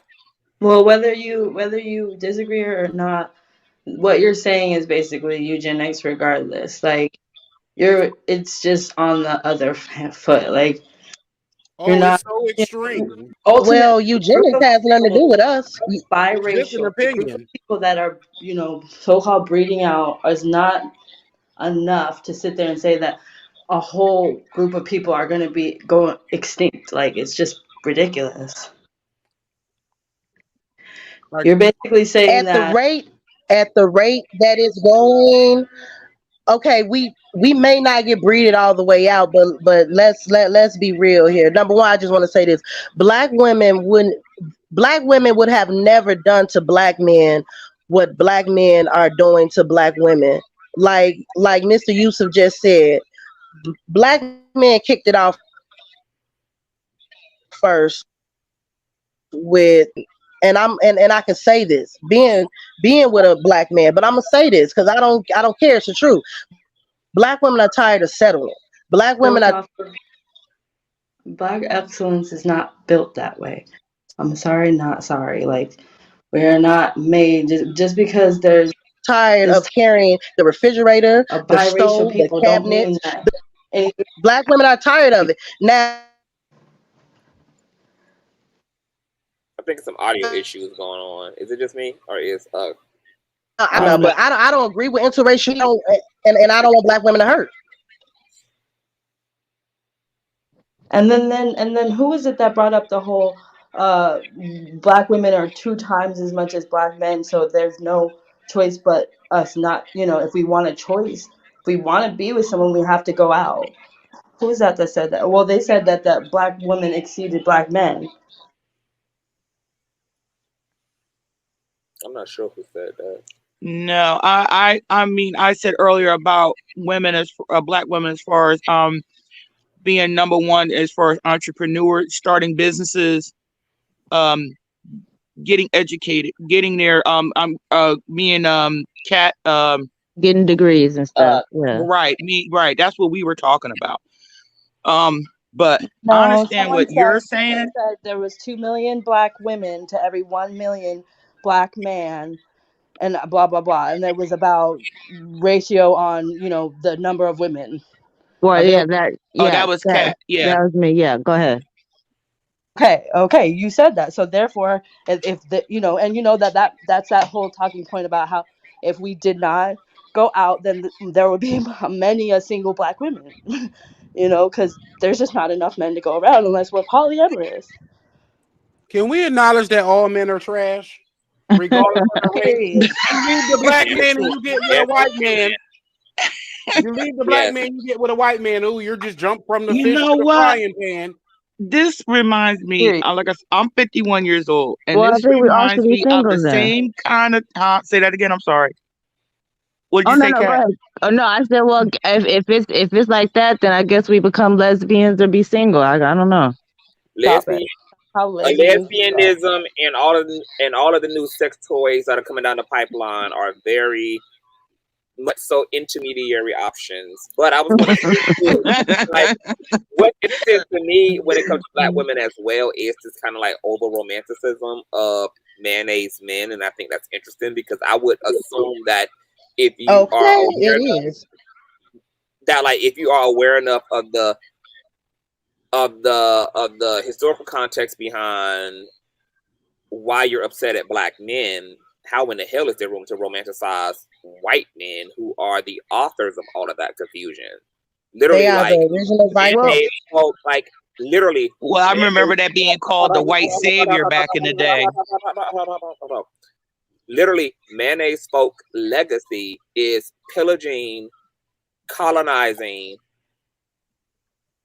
destroying, and conquering. Like that's literally their historical legacy. So I understand the heat and the smoke for black men, but I do not understand the romanticism of mayonnaise men in place of that.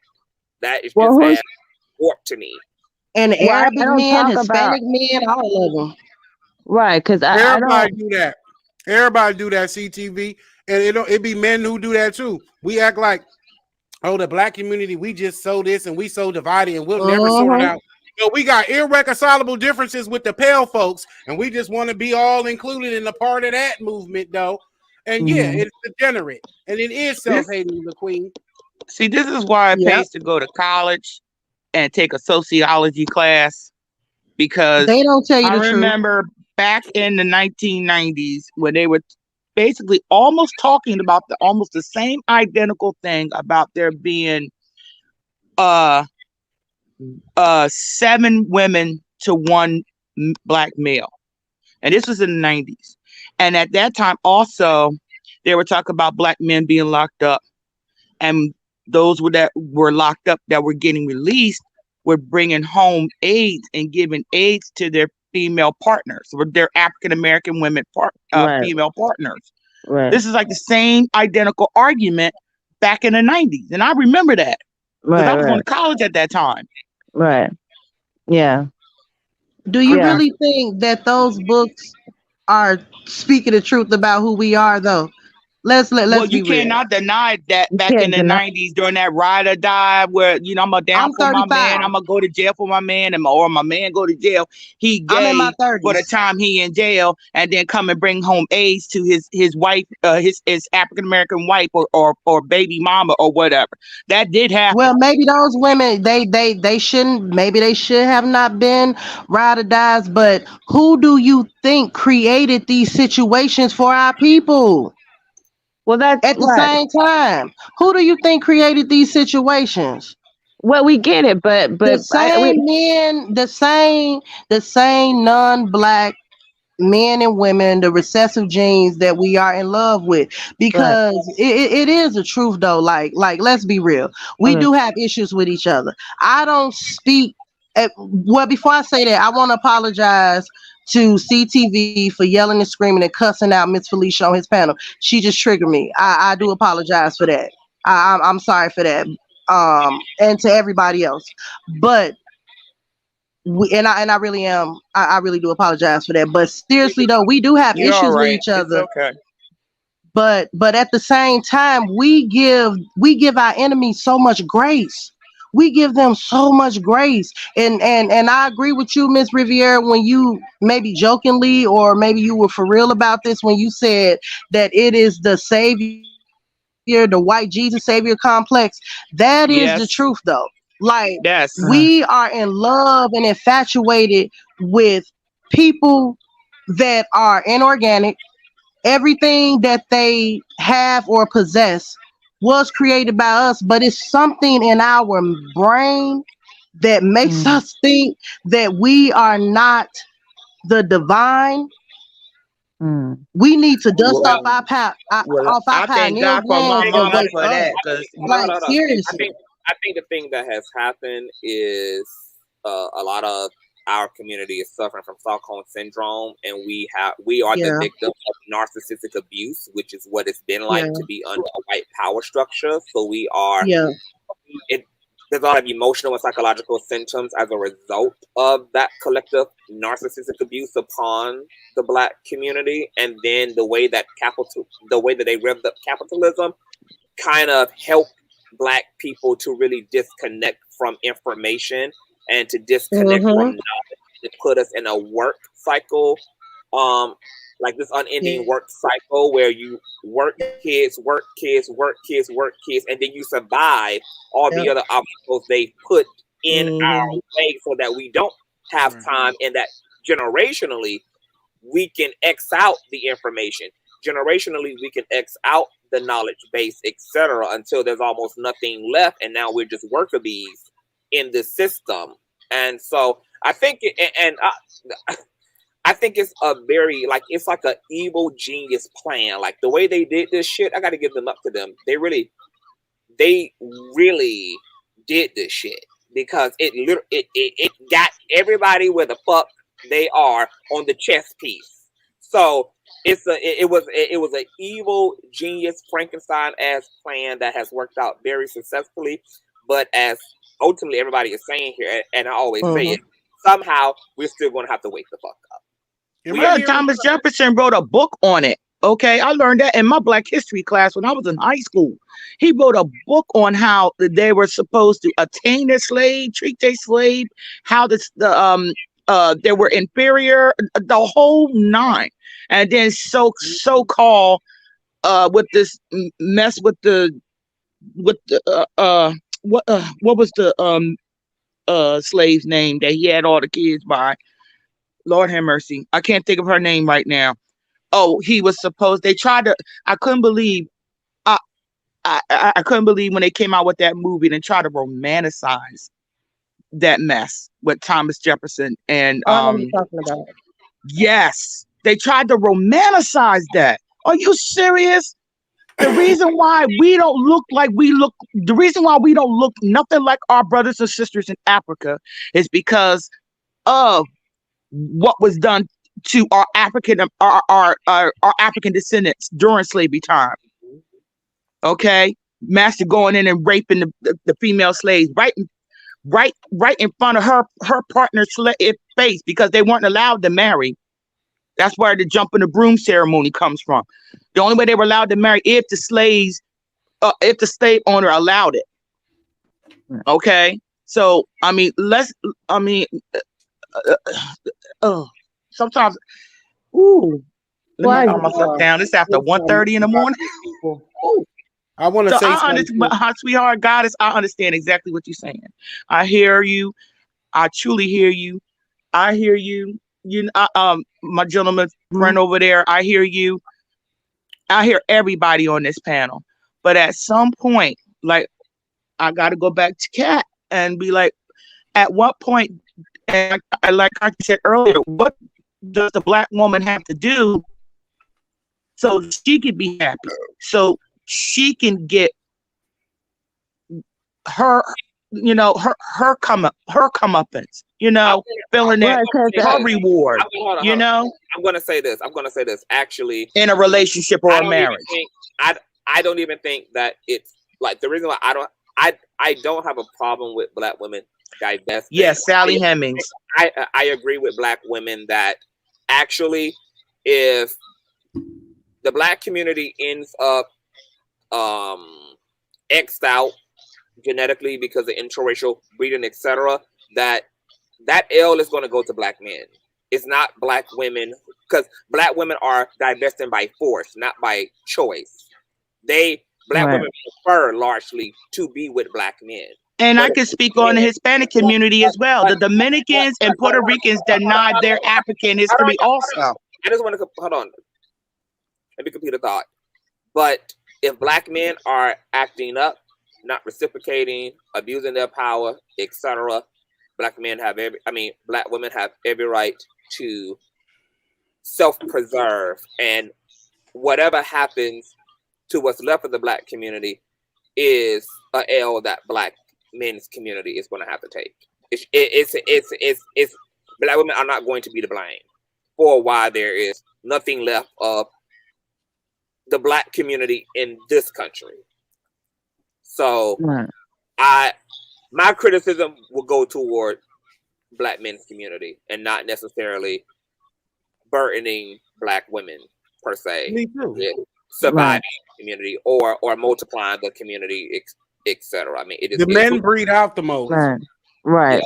Because everything that Black women are doing is a byproduct of, and it's happening. I'm seeing a lot of Black women marrying, Asian. Outside of their race. White men, whoever. You know what I mean? If that's where their happiness is at the end of the day.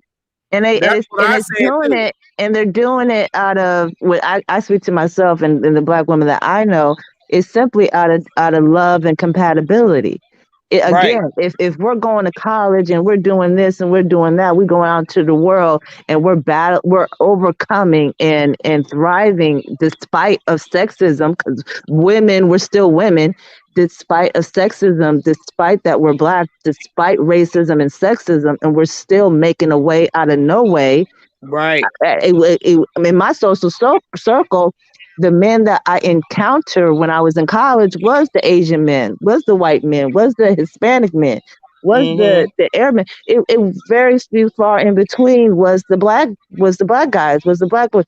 So, and then you go out, you graduate, you go out in the corporate world, and that's what you're around. So again, where am I supposed to go and all the Black women that's in my social circle, we like, well, shit. I mean, we would love to go and date black, but goddamn, we really can't because And we have enough on us being black women. Not only that, but right, being business women or being educated, being strong, being and then get drugged for it.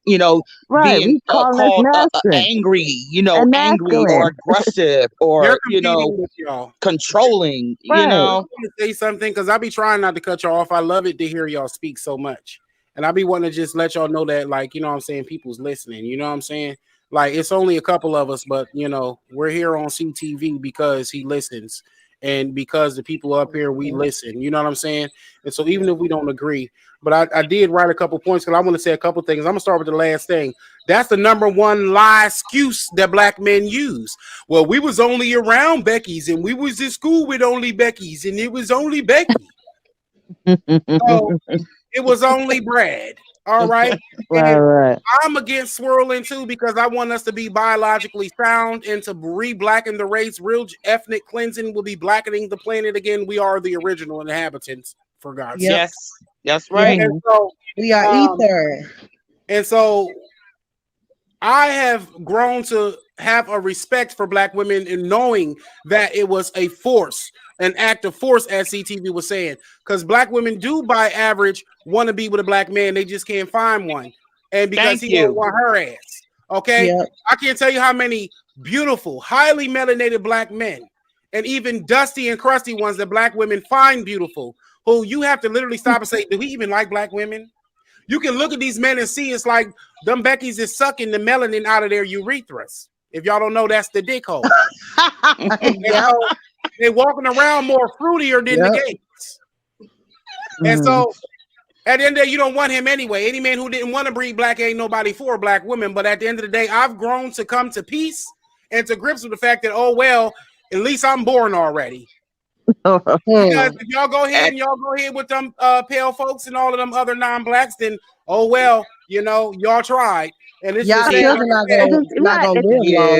And 1,000 years from now, Mother Earth may not be here. And if she is here, if the planet is still here and the planet still got all the oceans and the mountains and enough water to go around and the crops ain't died off because of global warming and all this other shit, thousands of years, the average human is not going to look black, white, Hispanic, Asian, or whatever. The average human 1,000 years from now is going to be a mixture of everybody. Right. Right. So I think for black women, this idea that we have to carry the black community and carry on it's too damn much. God damn it. I'm only here one time. I'm only on this planet one time. I don't know if there's reincarnation. Black women have already done it. And black women have already done it. Right. Black women get the right to relax. To self-actualize. Right. We done did it, done it. Yeah. It's done. Right. So whatever happens, happens.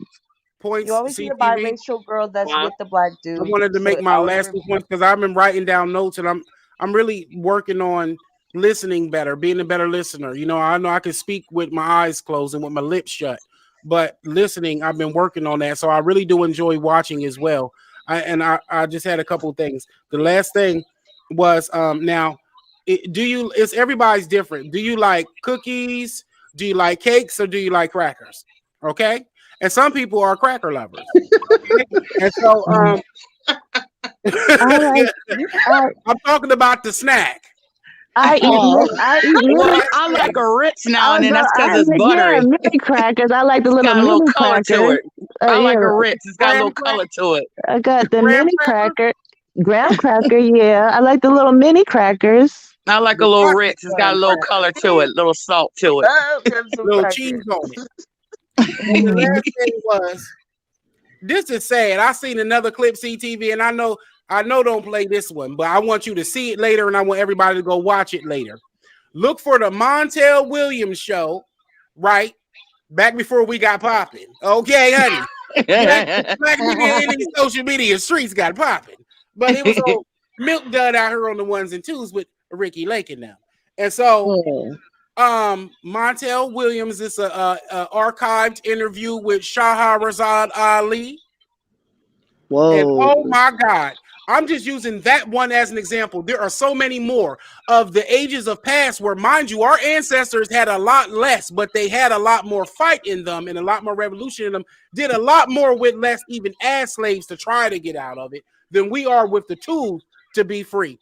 And so you got people like Dr. Frances Cress Welsing, who died penniless, who Black men wanted to debate her and compete against her instead of uplift her and put her on the pedestal in the ratchet podium to say what she had to say about us, even biologically and sociologically. Wow. And so on this interview, it just brought the nastiest taste in my mouth when Shahrazad Ali was just so revolutionary and Black woman and strong and saying, yeah, because the Black man is the king and we need to be on his side and God made us to be together and for the Black race and the revolutionary first and all of this. And we're broken in all the facts. And then finally, the Black man gets a chance to speak. And did he combat every one of her talking points? And who is she after all we all been through? All of a sudden, she got the answer in that book. I guess. Just jealous and hating on their counterparts. But there's some, like I said, they don't like cookies and cakes. Is that the same? Is that the same woman who later on didn't she say that Black women should be accepting abuse from the Black man or something, or getting our ass kicked from them? But still a mammy in the process. And okay, they still right. Wow. Sister Soldier. You can name down the list of all the Black women that said, yeah, I'm riding up. Where's that #1 rider king to match my energy? And he was never nowhere to be found. Just like whenever we need you on the front line defense, go beat him up. He raped me. No, but he looked like Jesus with a haircut. I can't touch him. Yep. Go to hell. God is Black woman. Anybody who came out of her pussy should know that. Other than that, you're biologically retarded. I'ma leave. I'm gonna let it go here because I'm gonna keep watching. Shoot me a text. Don't leave. Night. Shoot me a booty shot. I want to see that. Okay, well, shoot me a text then. I'll shoot you a dick pic, but you're gonna share it on me one day when you get mad. I am not. That is not how I get down. You should know that by now. My dick look like my face. CTV. Oh my God. I'll find out later. I love you. Wow. Okay. Bye, y'all. That was you. Good night. Good night. Even as homos, we want each other as Blacks. Something's wrong with y'all. Something's wrong with y'all. Bye. Night. I know that's right. Using Ratchet today, you guys. Make sure you guys subscribe. Moderators, please put YouTube link in the chat. Matter of fact, that's my cue too. I've been here for 3.5 hours. Yeah, it's 3 hours.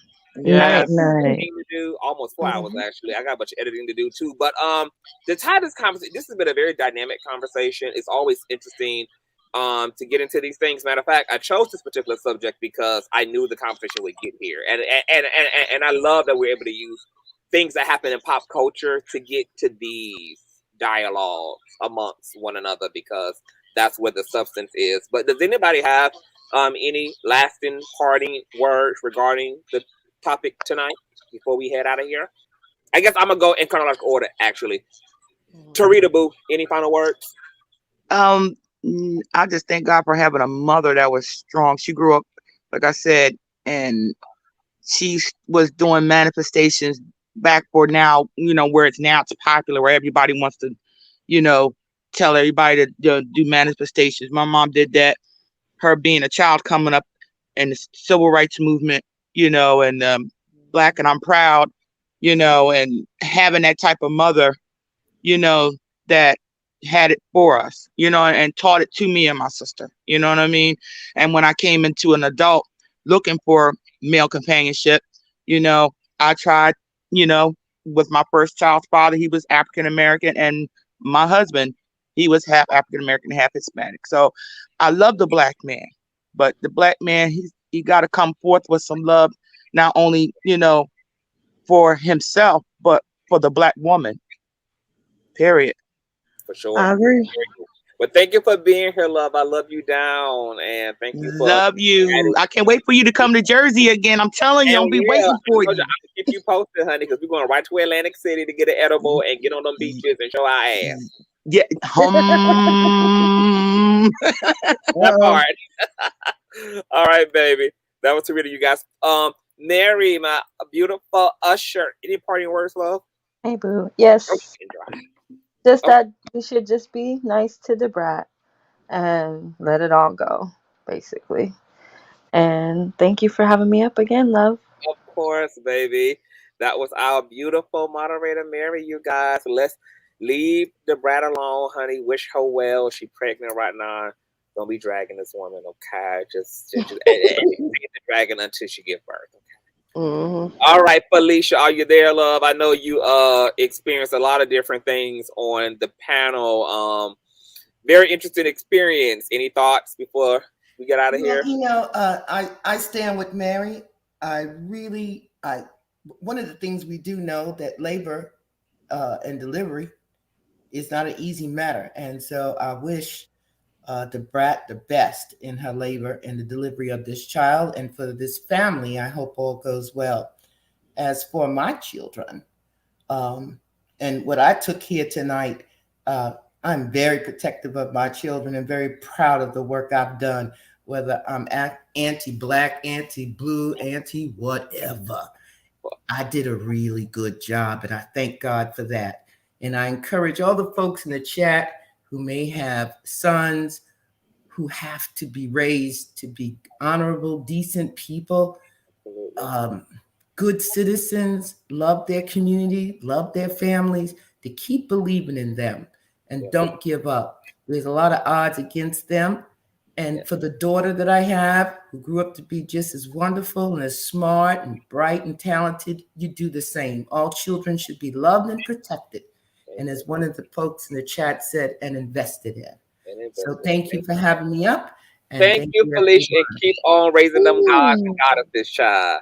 Thank you so much. I appreciate it. And Conscious, I am going to the courts for Jonathan, so I will keep you posted. Oh, definitely, Felicia. Oh, okay. Are you following?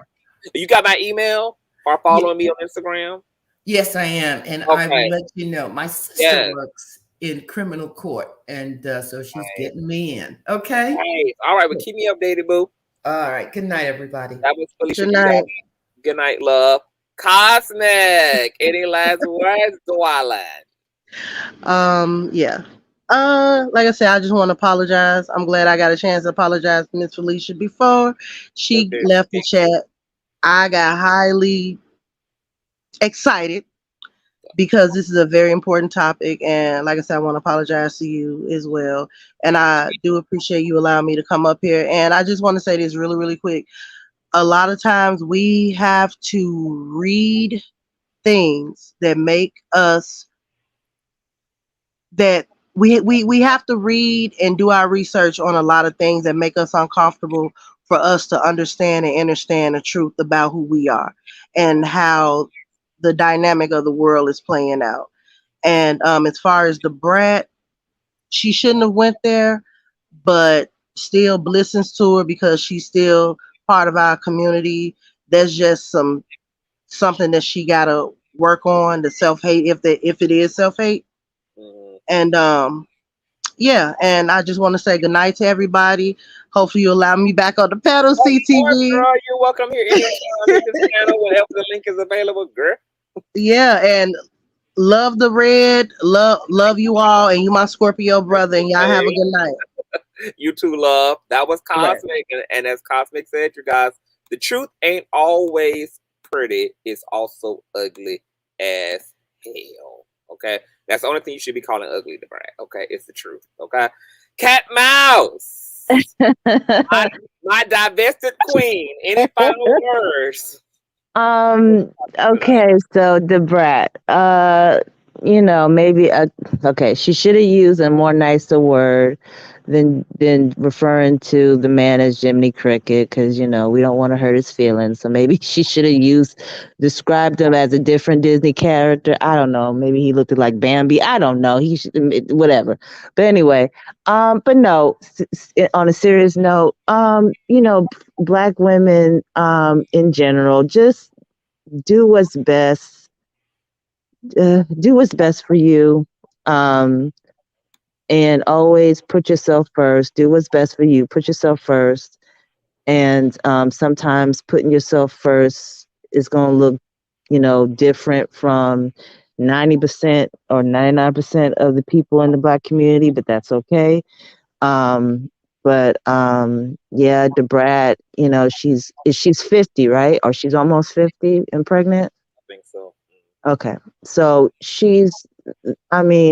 hopefully the baby comes out healthy, and, whether the baby looks cute or not, it's a healthy baby is a blessing, because not too many of us get that opportunity to have a healthy baby.